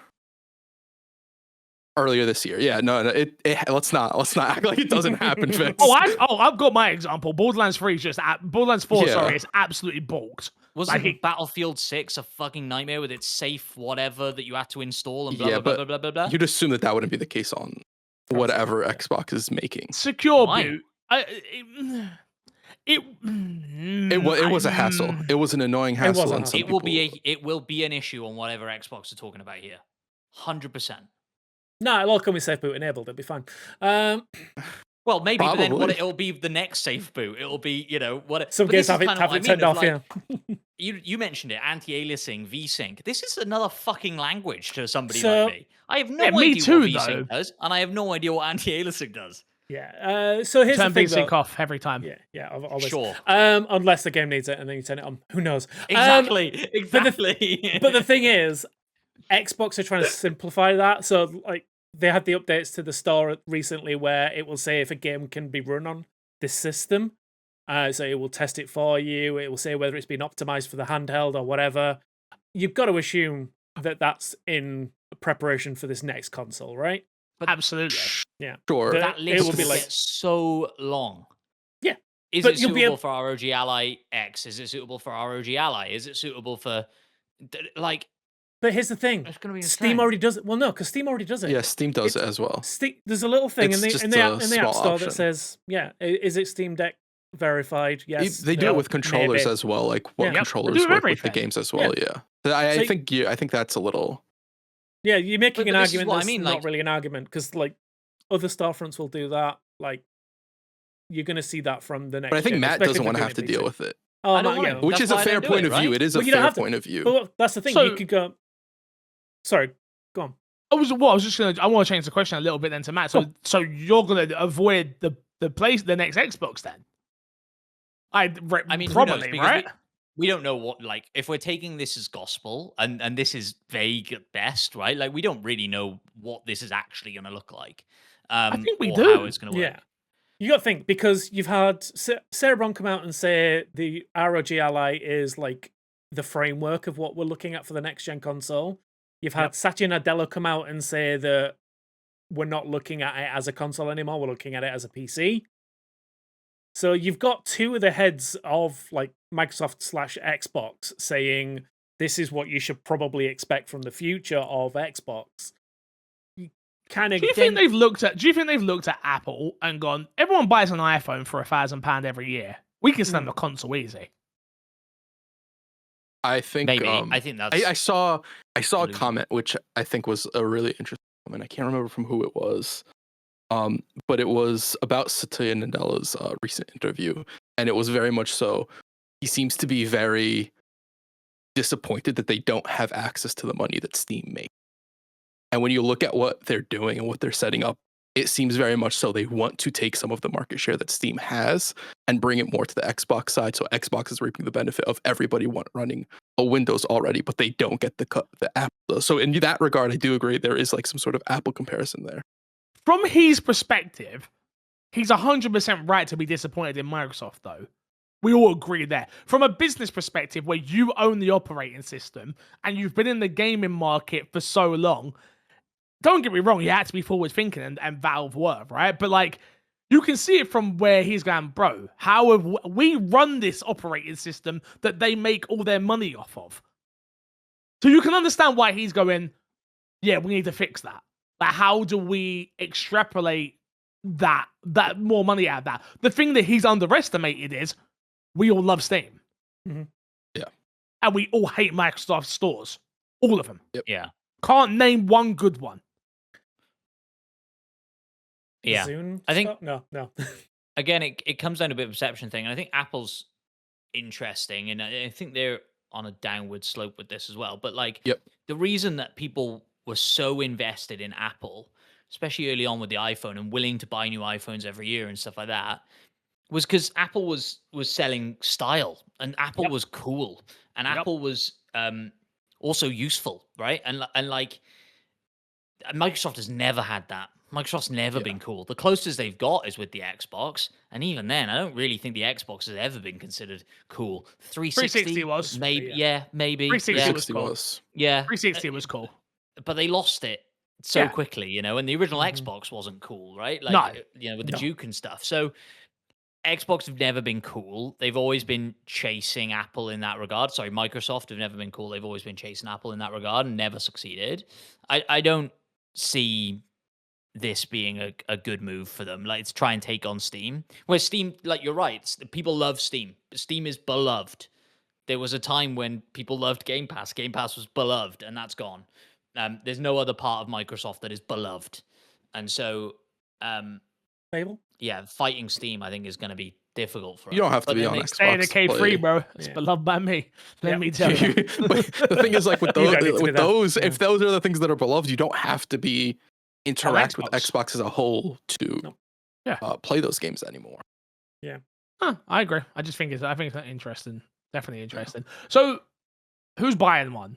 Like, generally, if this thing drops tomorrow, does this get anybody interested? Obviously, we don't know the price, we don't know the look, we don't know any of that. Do you think they're going to be able to sell you on if you've already got a PC? Like, because the thing is with a console, it is that, oh, I can pick this up and have it downstairs. Like, are they going to be able to deliver that in a form factor that I still want a console in my living room? Hmm. That's This the last question. generation on both PlayStation and Xbox front have pushed the boundaries of what people will have in their living room as well. Yeah. Yeah.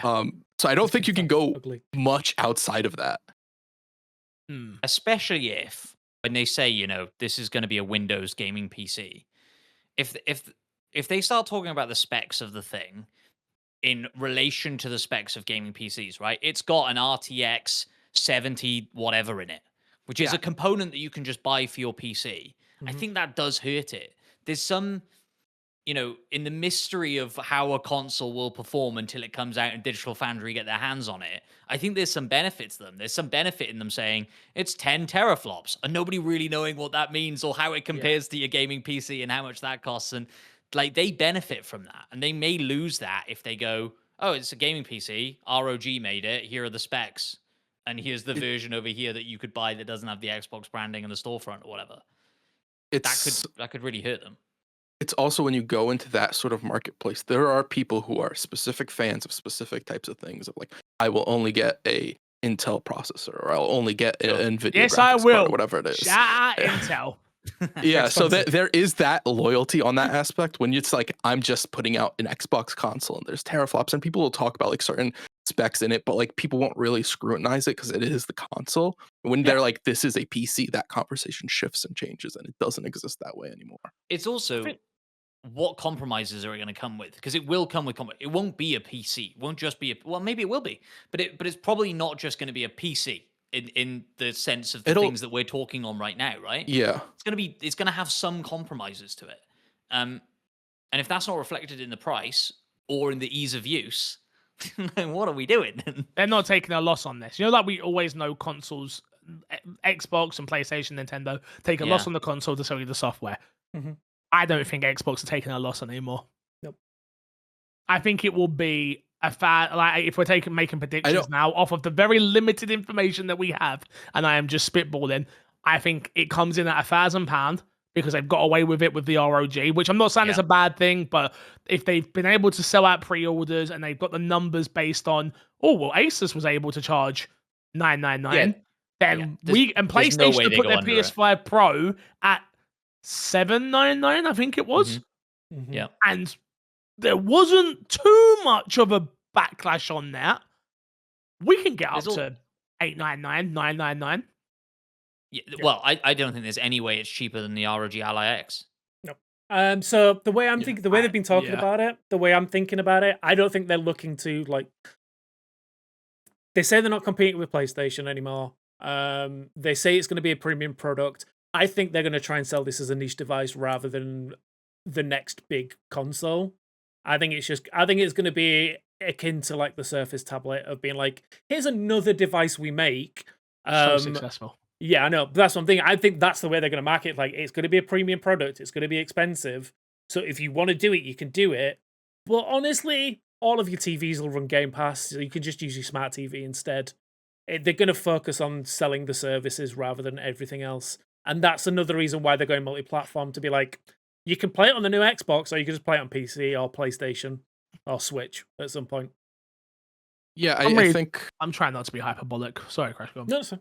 I think a lot of the conversation they've had, there's been talk about the future of Xbox, and they mention our next hardware. I think the next thing they do is the last thing they do. So I think it will be a lasting thing.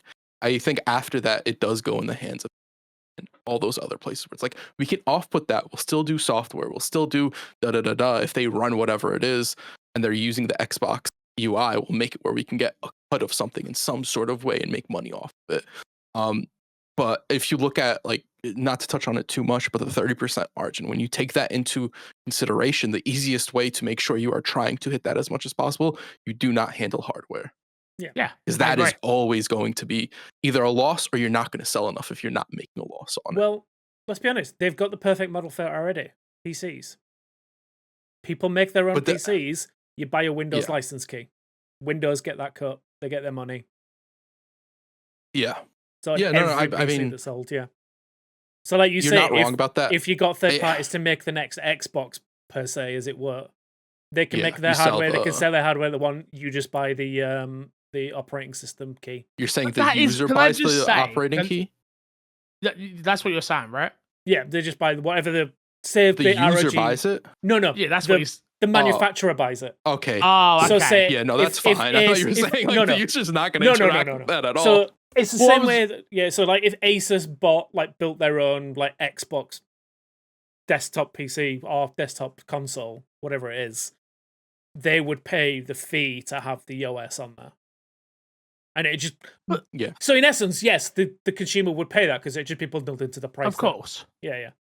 But it's the same way we do with Steam. Like, if you bought a pre-built PC, you pay like an extra 20 quid to have like a Windows Pro license in there. Or Yeah.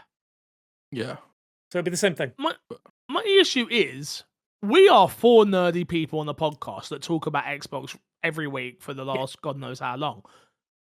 This new console sounds like it's not going to even touch a casual. Yeah, no. But they have totally given up on the casual market at that point, right? And they're doubling down on people who still care about their achievement score and people who are in the Game Pass ecosystem. But they have given up on trying to get new fans of Xbox. They want fans of State of Decay, of Halo, of insert franchise here, right? That's where they've gone, right, Matt? I don't think so. I think the way that we're talking about this, right, will not be the way it's marketed when it's coming out. Sure. I think they'll still try and talk about it like it's a legit Xbox console, like they are with the ROG Ally X, which I think I keep saying the name wrong. Nope, no, you got it. Oh, no, cool. Like I think average Joe walking in at Christmas is going to go, oh my God, there's an Xbox handheld? Great.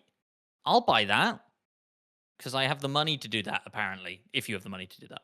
And I think this will be the same. I think people will just go, oh, the next Xbox console, cool. They'll buy it, and then they'll figure it out. I think the big problem with that is going to be price point. Because if they try and sell it like that, a $900, $1,000 console will not sell.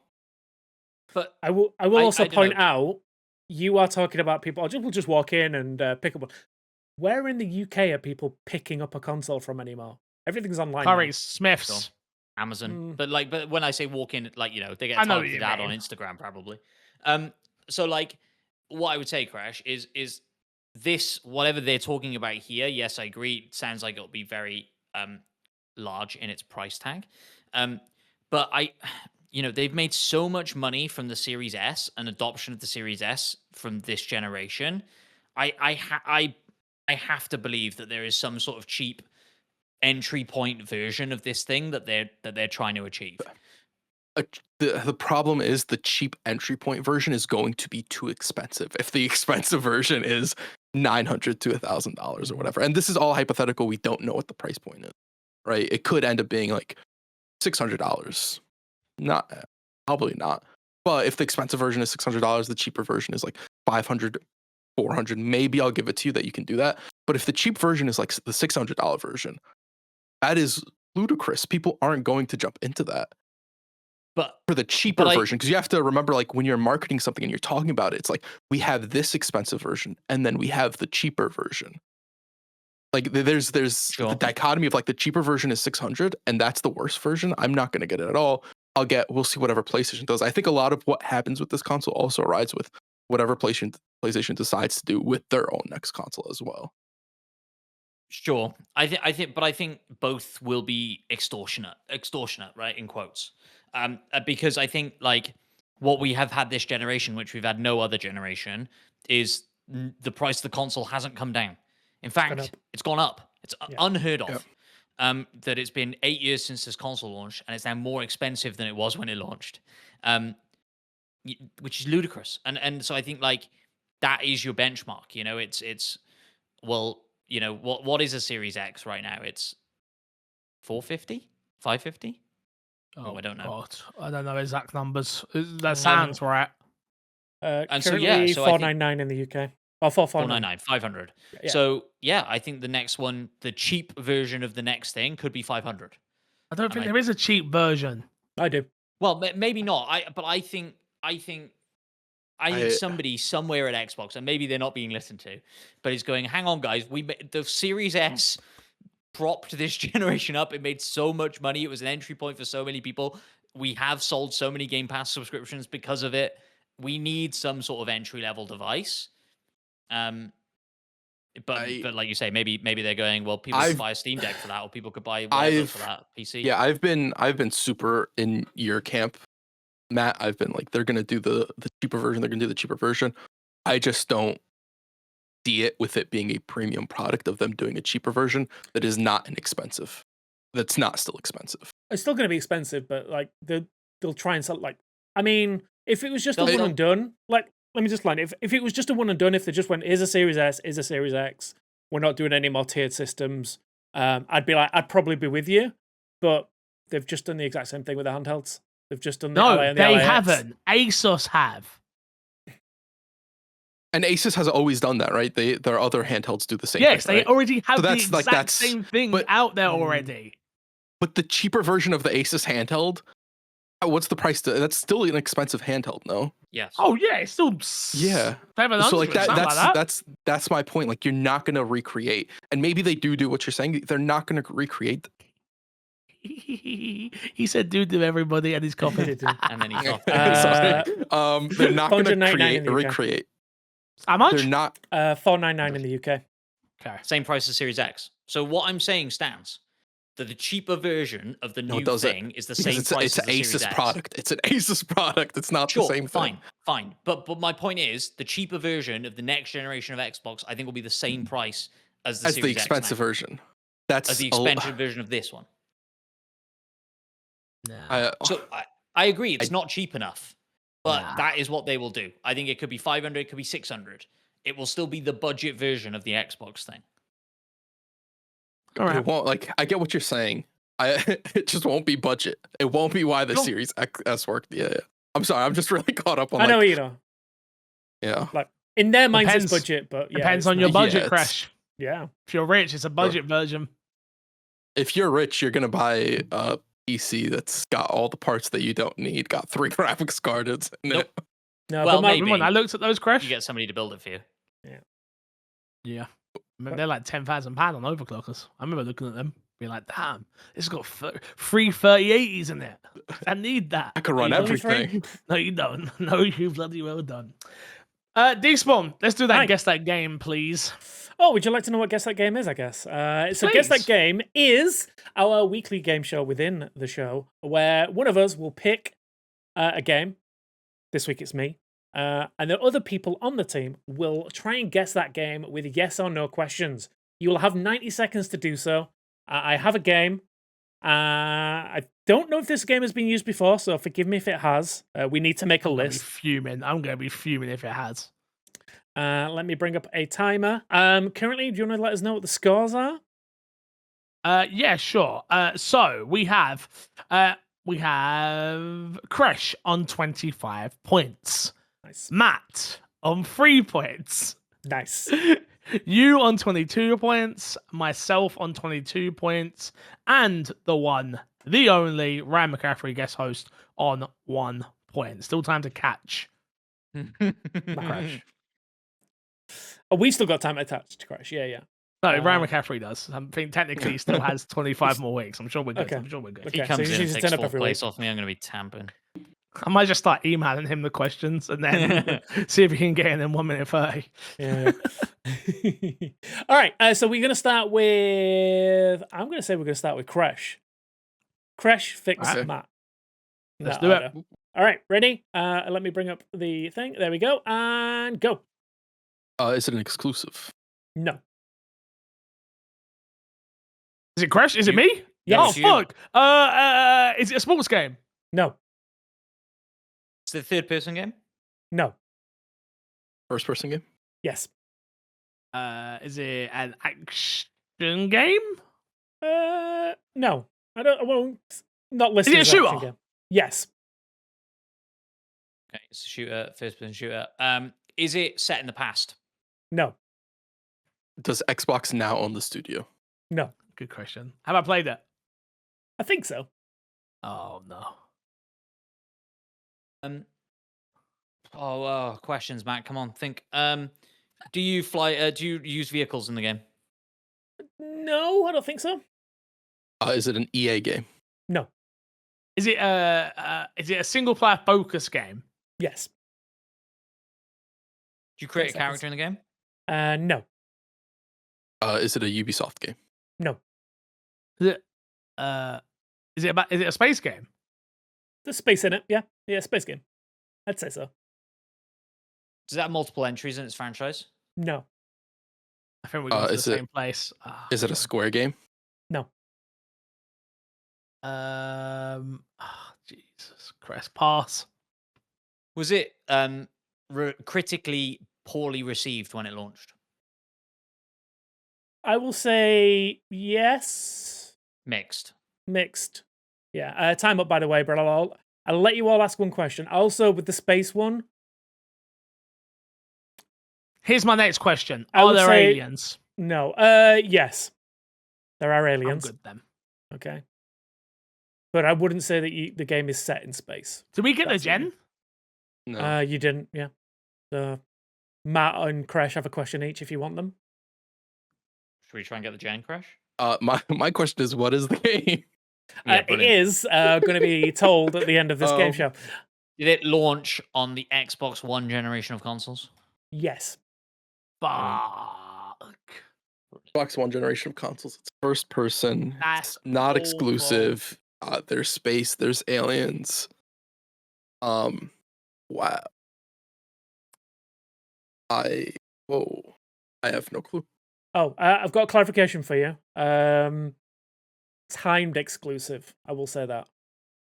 Timed exclusive first. Yeah. Bro, This is- that would so- have been huge. I just looked and I just noticed. So yeah, it did launch originally on Xbox, but then I will say shortly after it went everywhere else. Well, I have a forgetting really the name of bad the only game guess. that comes to my head, and I know the guess isn't right as well. Yeah, I'm in a similar boat, Crash. Yeah, I'm gonna guess this. I have. Apologies if I've thrown you off on that one. Do the weapons talk? Yes. That was a. Whoa, that's crazy. You fucking fucked it for everyone. You just gave everyone the Cool answer. with that. I'm cool with that. I'm fine with that. Cool. Really? It's that game? We'll find That out didn't in a come to minute, won't Xbox One. That was Xbox Series, wasn't it? we? If it's the one I'm thinking of, maybe give me your answers and I'll tell you. Now I'm scared. What's it called? 1 second. High on Life. Yeah, thank you. Thanks, Why, Why Matt. would you just Matt? give him the name? I Why, appreciate Matt? you, Why Matt. would I you just appreciate give you, him the Matt. name? I Matt? appreciate you, Matt. Thank Matt. you. Thank you, Matt. Well, you're all having to go with me after what Crash did. Yeah, to be fair. Did you have any clue what it was? Did you know you knew the name? So I mean, before he said that, did you know the name? Wait, that was Xbox One? Yeah, That's it was what I'm Xbox One. confused about. I figured that's what Matt was guessing as well. That's why I asked the question I did. No, I was thinking Prey or That's why Borderlands. my mine went to Prey instantly. No, because he was iffy on It the weren't space. Borderlands He was like, because it's the time was space, but elusive. it's... and no vehicles, which Borderlands very much has vehicles. Yeah. So that's what threw me off that, which is why I ended up in Prey. And then, but there was no part of me that thought High on Life was on the Xbox One. Should have asked that question. Crash could have taken the lead.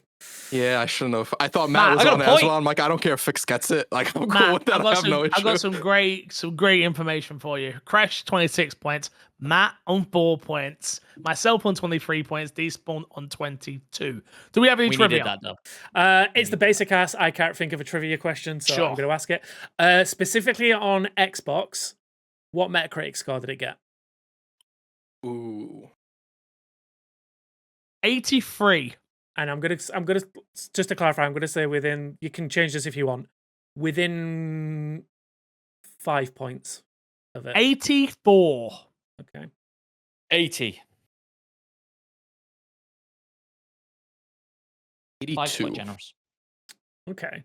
So those are pretty good scores for this game, right? Remember that one of the questions. I'm gonna say, remember one of the questions was it critically well received? And I said, not really. It got a 67 on Xbox.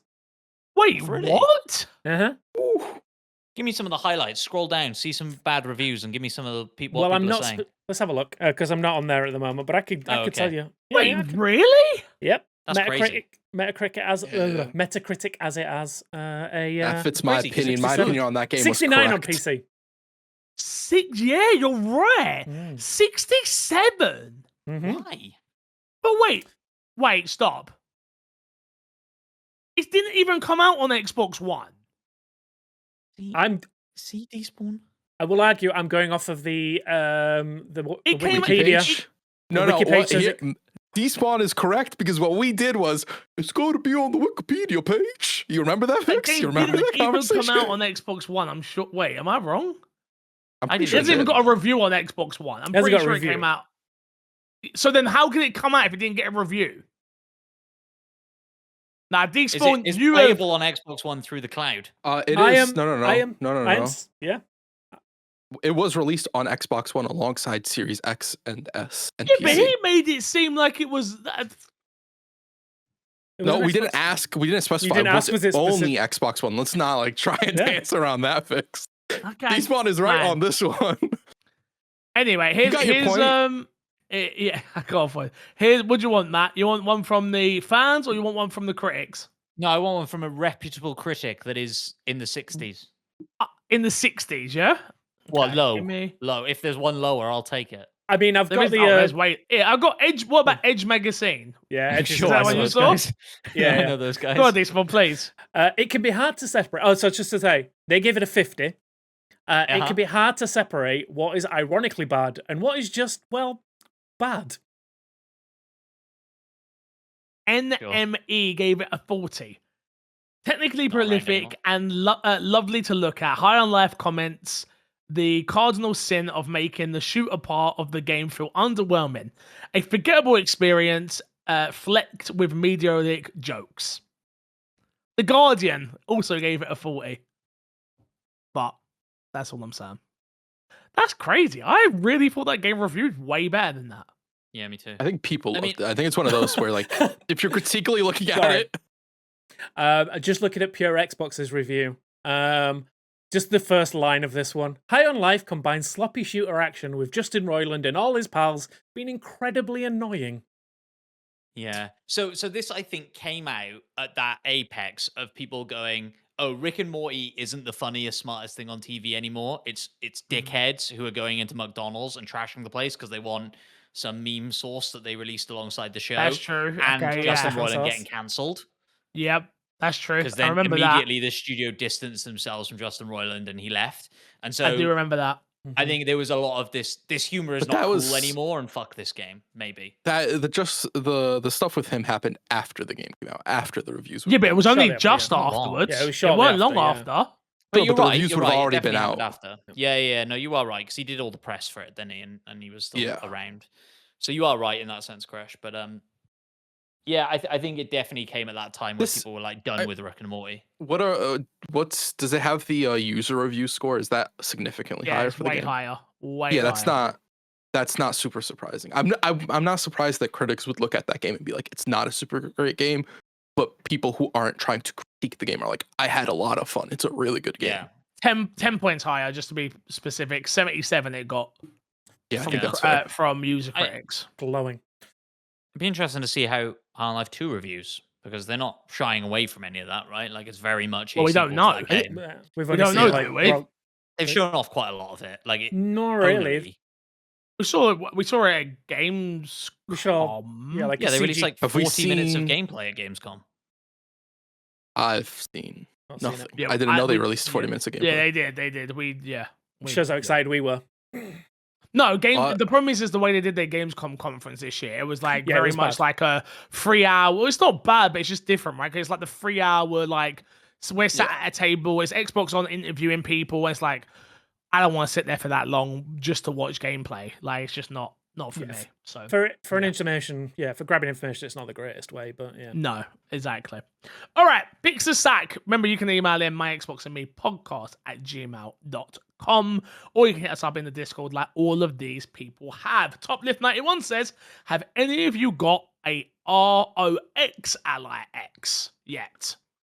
No, never heard of it. There's no such I thing. don't think I've heard of that one. No. That's that one you buy on Wish.com. That's Mhm. Wish.com Yeah, version. Temu. Yeah, Has Temu. anyone got an ROG Ally X yet? Yes, I do, but I haven't opened it yet. No, you don't. You have an ROG Ally, Mm. not an Ally X. You ain't got the Good X. point. Good point. I'm sorry. You know what? You're right. Fake I'm news. sorry. Fake news. I'm Big excited to see gamer. what you think of it.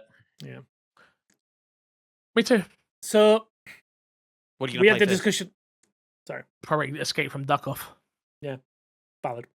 So we had the discussion about this last week, Fix. I am more and more convinced that I am going to get one when they come back in stock and sell my Steam Deck. I'm more and more Sell it convinced to me.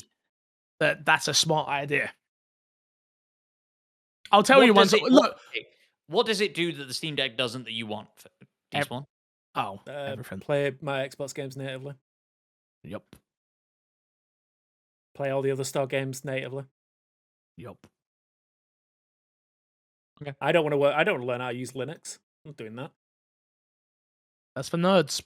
Linux is for nerds, and that's Nerds. facts. Yeah. But every Gaming Windows is for is nerds. not for cool. That's not true. You just got bad again. Like you're keeping Game Pass, aren't you? We've discussed Yeah. that. Yeah. Yeah, I'll be keeping Game Pass. Then I kind of understand. He's rich. We understand. Yeah, I got Yeah, baby yeah. money. I'm fine. The baby makes money. That's And why what? people Yeah, have yeah. babies. Mm. They notoriously create money for Notoriously. people. Uh-huh. I'm saying you Yeah, guys are all laughing. I am definitely transitioning my Instagram to a child Family channel. Maybe parent yeah. influencer. Yeah. Yeah. Is anyone tempted to get it? Matt, you're still on the I want a Steam Deck, not a I ROG? think so. I think so. Like I Ah. think wow. I don't know. I'm really torn on it. I'm really Yeah. torn on it. It's so much money is the thing, right? I- Like if I sell my Portal, what am I going to get for it? 200? Portals aren't that expensive, correct? No. But the Relatively wait, speaking. wait, I'll no, have but to he's look got it up. no, he's got the anniversary. No, but that's what one, I'm saying. But it Oh would yeah, also you be could get anniversary more than 200 for the right? Okay, anniversary one. you'll get free. You get how much you pay for it? I can't remember. I can look up, but yeah. Yeah, I think I you will- get. I I think you will- get Don't take 300 less bucks than what for you it. paid for it. No, I will Well, I also think you'll say get way more than that. Yeah, I will also Not say from that- me though, because you buy. I'll pay at cost. It's not boxed. It's not, Who Wait, you cares? ain't in the It's box? the anniversary set. I got rid of the box, yeah. I think so. That's getting rid of boxes is great. Yeah. Wait, stop. For a You special bought edition a version. 30-year anniversary limited edition PlayStation Portal, and you got rid of the box. So I don't want it anymore. No, You remember but- when he had the Christmas thing behind him and it had all the boxes there? Mhm. Was that Christmas? When did you have all the boxes? yeah, Yeah, I was- I had it for like yeah, 4. yeah. I don't know. Like it turns up so infrequently. I can't tell which month it is. Yeah. Yeah. So the reason I'm thinking about replacing it is because Fix has already said from his usage of it at the event, like it plays Steam games, and it's got better specs than the Steam Deck. So it'll play games just as good or better than the current Steam Deck does, Give me a week. I'll let you know. and it'll play Does all the other games as well. the version that Fix has, Terrible. and we probably don't know this off the top of our heads, is that better than the Steam Deck? Apparently, yes, but not. But Not by much. But not. Yeah. Apparently, if you're getting one, get the X. What is the price difference between the cheaper version and a Steam Deck? $5. Curiosity. The cheapest version is it $799 for the Ally? No, you Yeah, just said it's $450 $5. for the Steam Deck in it. Depends on which version, because I've got the OLED version, so that was like $530, I believe. So a couple $100 crash potentially. Couple of hundred, but you get access to a lot more storefronts. Asus have the Xbox Ally at $499. Yeah. I think part of my problem is I find myself playing less and less on the Xbox now, and I do play more and more on the PC. And so I'm like, But I mean, like, the and thing price is, hike for Game Pass. I'm like, I mean, if I bought an Ally, then You I want feel Game like I'm Pass. locking myself into Game Pass. I gotta have Game Well, you're Pass, not. right? Like, No. Yeah. Well, Yes. yeah. Yes. you don't. You still use it as a Steam machine, right? But it's a very expensive Steam machine at that point. Exactly. I Good don't point. know. I'm Get torn. a Steam Deck. I'm torn. Let us know in the comments below which one Matt should get. Should we get back to the questions? Yeah. Jay says, do you think indie games are the future of gaming? We keep seeing AAA games struggle massively while indie games come out of nowhere and blow up with insane numbers. Latest examples is Escape from Duck-Off reaching 300k peak players while Ninja Gaiden and Outer Worlds struggle to pass 10k. Is it due to the bad read of the market by a AAA studio or just a coincidence? Let me lay some facts on you real quickly. Yeah. Number one, you are basing all of your information off of Steam Tracker, which is a horrible way to base anything of whether a game is popular or not. And it is what all of these, I don't want to say bad words and I'm trying not to be as mean as I usually am, but all of these not great so-called influencers do to discredit anything. Mhm.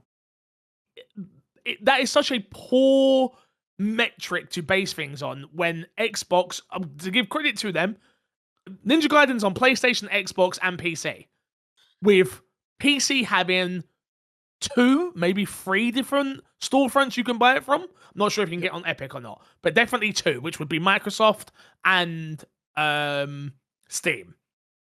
So to say a game has struggled when you've only based that number off of one metric is awful. Yeah, I think the way, if you want to read that data and see any relevance is when you look at a game a year into it and you see the trajectory of where the game's going, and it's more so for games as a service where that can be useful. If you're looking like at Destiny's trajectory and that's been downward or whatever, it's like that's relevant information. If you're looking at like peak players on something that's on console and popular on console, you're going to assume that the best data is not going to really be day one data from just the Steam tracker. Well, not only that, you've just compared 2 games that are on that are Xbox centric, which you would assume a lot of people would have still got Game Pass because they would have paid for a lot of it, or are still paying for Game Pass because they say how big the numbers are, which means they're going to play it through that, which they do not share numbers on. Mhm. Yeah. So I think it's a very unfair example. Escape from Duck-Off is £15 compared to Ninja Gaiden being 40, 50, I full, think. okay, It's not full 40, price. 50, with Outer Worlds being almost 80 at one point, that went Mm. down to 60, 70.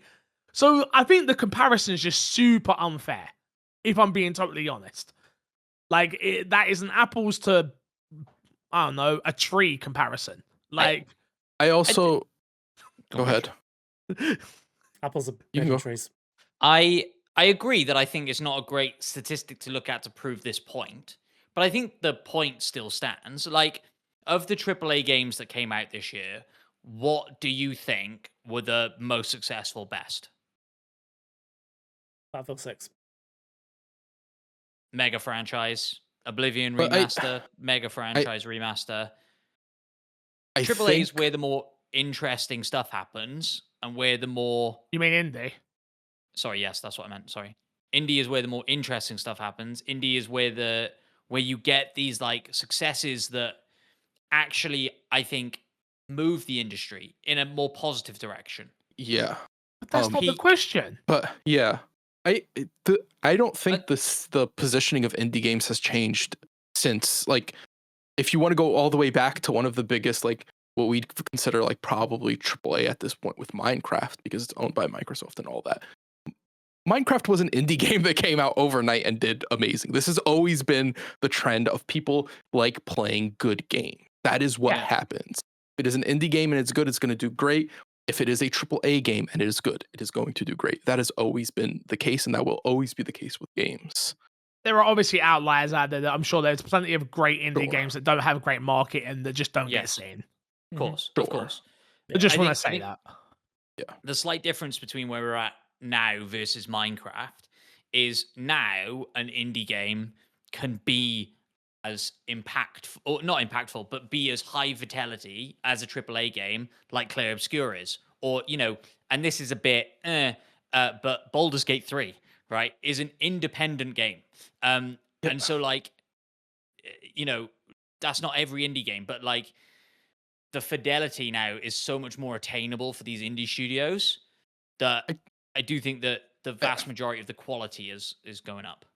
I'm going to say no, because even if you play Clair Obscur, there's moments where you feel like, oh, this is an indie game because the way the character runs and certain interactions with the world. I'm gonna push back on that. I can't say I looked at that game at any moment and went, not that it's ugly, but there's fidelity aspects. No, I'm not saying dev. I'm not saying dev. I just me personally, I don't agree. That it's an indie dev. I never looked at that game at any moment ever and went, oh, this is an indie game ever. And again, that's sorry, go on. That's not really what I'm saying. What I'm saying is, like, when you look at like the terms of like a budgeted AAA game, I do feel like I'm gonna walk back my statement. Thinking about it. Here's my comment to that. I love that. No, I love that. No. So my comment to that would be, Fix, if you didn't look at Clair Obscur at any point as an indie game, even though no, that's not what I said. That's not what I'm saying. He's saying what he played didn't like. What I'm saying is, when I'm playing this game, there is not at one moment in time while I'm playing that I went, oh, this was done by an indie.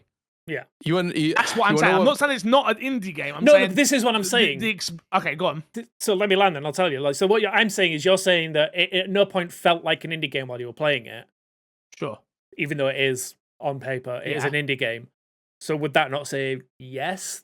Then the future of gaming could be technically indie games? No, because of the way this, again, I'm taking this question at face value. We do this on the podcast a lot, where someone writes in, gives us a question, and we change the question. Yeah. I'm answering the question that's put in front of us. Let me land, right? Because the question is, while indies come out of nowhere, Clair Obscur didn't come out of nowhere. No. Yeah. Let's make that perfectly clear. A lot of marketing. Clair Obscur was put in front of us, and we all went, oh my God, this is amazing. And then it gave us beat after beat after beat after beat in promotion. Yeah. It didn't come out of nowhere. Almost every time it showed up, people were, this game looks amazing. It wasn't a YouTube video that, Chris, I'm really sorry.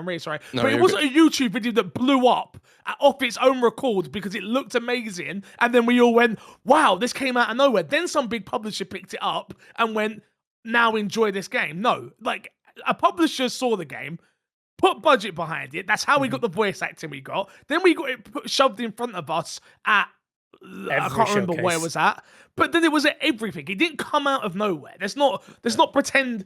So did Hollow Knight sequel come out of nowhere? No, but there are countless examples this year of the games that did come out of nowhere, like Blueprints, such as like Peak. Okay. Blueprints I'm going to push back on because with Blueprints, Despawn was hyped for before that came out. And Despawn talked about like how he'd seen it beforehand or something. Unfortunately, Despawn is not all No, but what I'm saying is like that doesn't that you should be looking at. But that's not that dropped out of nowhere. That doesn't count. Gamers saw it. People saw it to get hyped up. Take Duckov. No, I agree with you on Peak. I think Duckov's not. You just told me you played it 6 months ago and loved it. Sure, but it doesn't mean that it's never been talked about before and shadow dropped. What it means is 99% of gamers don't know it exists, and then all of a sudden it's this massive success. Yeah, I wouldn't use Matt playing something as a benchmark because Matt plays a lot of. Sure, we're in the Facts industry. earlier. I Yeah, get yeah. what you're saying. I do get what you're saying. I'm just saying. I don't even agree with the question, by the way. As a, Oh, no, as the a, question- as a like, the whole, I question's a don't terrible even question, disagree. But I'm just saying, like, I do think like being an indie nowadays isn't the same as being an indie back on the 360 or the PS3, right? Like Sure. the PS4 really transformed what an indie was, and then that's evolved into where it's at now. Like we But- just said. Go on. Oh, it's also when you like view indies at any point in time, and I think Matt was right that the disparity is kind of not there as much. Indies have always been like a few steps back of like when you look at what in Shovel Knight was an indie, it's like, oh, that's a Yeah. retro game. That's always what they felt like. They felt like a blast in the past compared to agree. like what the current thing is now. And I do think that sort of that mini like it's smaller difference. But even when you look at Clair Obscur is a turn-based RPG. You do not get a lot of turn-based RPGs nowadays that are AAA, unless it's a Japanese studio. First of all, like it's not a highly action-packed game. How would they handle all the animations for the combat and all that stuff? There's like stuff that I think had this been a game like that, you would have noticed it more in Clair Obscur. Possibly. I don't really know that could be. I could be completely incorrect about that, but I do think that you are still within. You are right that there is sort of a smaller discrepancy and difference between what an indie game can be and what a triple game is. But I also think you also have triple A games starting to scope down a little bit and not be as big and bombastic as they've been. There's not as many. This game has to be open world and it has to have multiplayer and has to do all this stuff X, Y, and Z because we need everything to get gamers. I feel like you're starting to get more of a scoped in look from a lot of these AAA companies as well. I do also want to think- say, like, just to quickly say, I said a minute ago that like it's a terrible question. I don't think it's a terrible question. I think the example that you've used is not a good example, like say with the Steam players and things like that. But I do like the question we're having. I just want to say as a grander thing, like I personally do think that, and I think we've seen examples of it already, that indies can be the future of gaming due to the effect that they have on the AAA studio space. A prime example is Escape from Tarkov. On paper is an indie game. And the effect that has had on the industry of like everyone trying to like cash in on the extraction shooter mechanic, the way that DayZ and things like that, and what's the battle royale that came out of that? H1Z1 indie games that came out of that, and then like the biggest game in the universe is now a battle royale in Fortnite. It's like indie but everyone games. iterates. Yeah, Yeah, but also every company is an indie company.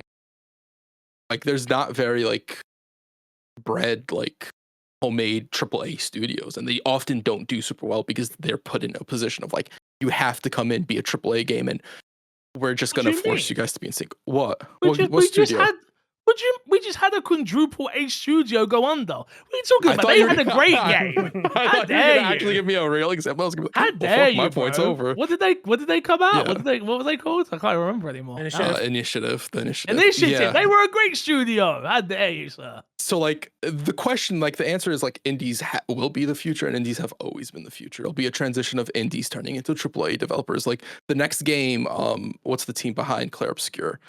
They'll Sunfall. probably Oh, scale up, yeah. I'd assume, to a degree. Well, they're saying Sure. they're going to Apparently stay not. small, is what they've come out and said. They Oh, want to stay interesting. small and nimble and be able to keep doing what Do they're what doing, they is what want. they've said. Oh, I hope that's true. We've Yeah. seen the Hollow Knight team could have expanded like crazy, but they stayed the same size and did Yeah. continue doing what they want. So they can continue being indie for sure. Yeah, we'll get the next Clair Obscur in 12 years' time. If it's as I good, mean- like I'll wait. I'll take wait. the Sure. time you need. Yeah, sure. Yeah. Like, But yeah, I think they've Despawn's right. I think like when you say, do you think indie games are the future of gaming? My answer is yes, because that's where the innovation is and that's where the industry latches on. Despawn's right with extraction shooters starting as indies. Balatro, the roguelite, Hades, the roguelite like push. Like everything's a fucking roguelite now. I Like wanna- that's the trend at the moment. I want to push back against extraction shooters real quick. When did Escape from Tarkov come out? Oh, It's not officially out yet, so a long time ago. Would the first extraction shooter not technically be What the Ubisoft game? The Division crash? Division? Yes, Yeah, it would, in my that would be- opinion. And that I would be the first totally agree. extraction I think shooter every experience. That's extraction fine. shooter came off of the Division. They saw the Dark Zone and went, that's fun. How do we make a game like that? It was In 'cause my opinion. Escape from Tarkov, as much as like I think it does deserve credit for like where the extraction shooters have gone. Escape from Tarkov is just you take the Dark Zone and you mix it with H1Z1, or not Yeah. H1Z1. Yeah. The game H1Z1's based off of. That's fair. Yeah. That's fair. Look, we love indies. Let's not, simple as. Let's keep moving on, shall we? Ken Doyle says, do you think Steam demo weeks are a benefit or a hindrance to developers? Cost of a demo and risk of being lost in the crowd. Depends if you are successful. But go on, Matt, please. Well, this is a huge focus of what we do at the Future Game Show and has become. So we streamed, Jules on our team streamed every day during Steam's Next Fest, trying to play as many demos as possible. The initial concept of that was we are going to play every Steam Next Fest demo. When Steam Next Fest hit, 2,900 brand new demos launched, and 6,000 demos on top of that got updates. So when you talk about being lost in a crowd, that is a very, very real thing. And we dug far too deep into the logistics of how best to launch a demo. Not even that we were launching a demo, but in our research for doing that event. And saw amazing things of like, well, actually, no, you don't want to be a part of Steam Next Fest. What you want to do is launch your demo 2 weeks before, bug test it for those first few days, and then just have it sat there so that you can build hype around it and build wish lists around it, and that decides your placement in the top 10. You know, when Steam Next Fest launched, the most played demo was what was it? It was a game that the demo had been out for like 6-7 months. And people were like, oh, this is cool. And a lot of people in the industry were like, that's been out for ages. And people have been playing that demo for ages and talking about it. And so from a discoverability point of view, it suffers in the same way that every platform suffers in discoverability, sorry. And yeah, being like really close to it this year has been really interesting for us. And it's something we want to do way more of and find those hidden gems and highlight them to people, because it's becoming more and more difficult to find great games. And that is kind of what we're about at the Future Game Show. So, yeah, it can be a huge benefit. It can also be not great for you, especially because a lot of people think, and when we were digging into this, I found this interesting as well, of like, oh, here's what we'll do. We'll launch our Steam Next Fest demo, we'll build momentum, and then we'll release the game 2 weeks later. And everybody thinks that's a great, phenomenal idea. But if you look at the Steam backend, you'll see the most games launch 2 weeks after Steam Next Fest with zero momentum, because you're not going to build that momentum the way you think you are during Next Fest. Like Next Fest, I think, can be a great opportunity for developers if lots of people play their game, if they interact with those people playing their game, use that as a really great marketing beat. Like while that Next Fest week is happening, go to streamers, try to get them to play your game, clip out moments from those streams, try to go viral on TikTok. One of the biggest successes from Next Fest this year was a game called Final Sentence, which is a battle royale where you type on a typewriter. Yep. Great idea, really simple premise, really well executed. If that game came out now, would it do very well around all the other sort of battle royale stuff that's happening right now? Maybe not. But they did the best out of it. Like they went viral off the back of it, and they're one of the success stories. But like I say, there were another 2,900 games that launched demos during that time that you'll never hear about. It's a fascinating kind of eyeball into the industry. For me, anyway, I find it fascinating. I'm sure a lot of people don't. But yeah, Next Fest is super interesting. And how games get discovered is sort of a super interesting part of the job. And so, yeah, I'd be interested to hear if people even knew Next Fest was happening, if anybody played any games in Next Fest. Like our community is really engaged. And so I'd hope that people did play stuff during Next Fest. And if they did, I want to hear about it. I want to know what you played. And if you want a quick recommendation of a game that you should go check out that has a demo out, go try Shoe It All. The less you know about it, the better. But play Shoe It All. Spell it. Shoe, like shoe on your foot. Oh, okay, like a normal all. shoe. Okay. Yeah. Yeah, I saw the demo when you guys were playing it. You can finish the demo in like 10 minutes. It's great. Yeah, it's short demo. It looks hilarious though. I'm saying them all. Interesting. Would you Final Sentence? Like Final Sentence will be hilarious for me and you, Fix. No fucking chance. I right? can't. Quickly, I already quickly looked type in into it. dyslexia, no chance. I looked into it. I was like, no way, I'm good. but cool idea, really cool, well executed. But yeah, like, did you guys even know Steam Next Fest was happening? Did you have any interest in it? Yeah, I did. I didn't check anything out though. I have Trix some made a stuff whole downloaded. list of games for me to play, and then I didn't do it, and she Right. shouted at me when I saw her in real life. Fair. Good on her. Good for her. Yeah, Do it again. she was very upset. Very upset. Yeah, I think you answered I that perfectly, Matt. So go on, please. We all nostalgically remember the 360, right? And every game having a demo. And I think forget that a big portion of Steam is like that. You know, like you're talking about Duckov and Duckov coming out and being a surprise. And like I say, that's had an X-Fest demo alive for like I 10 never months. said it was a surprise. All right, I'm just want to make that clear. Other people said it. I didn't say it. I knew the game was going to be successful from the day I saw it say "Escape from Duckov." I knew from To be then fair, it was I gonna be remember big. people have been talking about that game for a while. Okay, Yeah, cool. yeah. Good. Yeah. But it is this interesting conversation around discoverability, right? And like we're engaged. So you guys saw it, great. Most people had no idea what that game is, and probably still don't. You might have a better insight on what goes into my head right now, or like what I'm thinking of, and you might have an answer to it. Does a game not doing good at Next Fest or not having a successful demo out, does that mean that when it releases, it won't be successful as well? Or can it release and end up being successful afterwards? Sure. So the way that Steam works in terms of discoverability, and the thing that most developers I talk to care about are wish lists. And having a demo and being a part of Next Fest or being part of any Steam event is a good way to drive wish lists. And so whilst it might not hurt you, right? Like just because you didn't get traction this Next Fest doesn't mean you won't next Fest, which is in February. If you released a new demo or just even updated your demo and had better marketing or better momentum, whatever it was, then that could still help you. But yeah, wish lists see a thing that are going to really impact your sales when you launch, because anybody who's wishlisted your game will get a notification when you launch. They'll also get a notification when you go on sale. That's why you see games go on sale quite quickly after launch a lot of the time. Escape from people Tarkov. Literally on okay, sale right now. Yeah, exactly. So what they'll have done is they'll have launched, they'll have got those first week or first 2 weeks of sales, and then put it on sale, maybe even quicker than that, to try and convert those people who saw that email and went, oh, no, you know what, 20 quid, no, I'm not down for that. Oh, 15? Yeah, okay, I'll do that.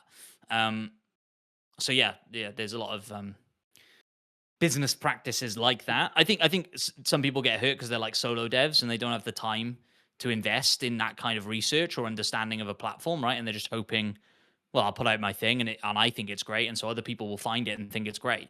But other people finding it is the biggest challenge the game industry faces right now, you know, especially for solo devs. So yeah, did that answer your question? Yep. Certainly did. Last question before we get out of here, boys. Orange Cookie Man says, recently dived into Resident Evil 2 Remake. First from the franchise bar Resident Evil 4 on Switch, on the spooky season recommendation from MC Fixer, but probably would never have tried it without Game Pass / Play Anywhere. Which games have you tried recently were a break from the norm for you? I can kick off if people need to think. Anno.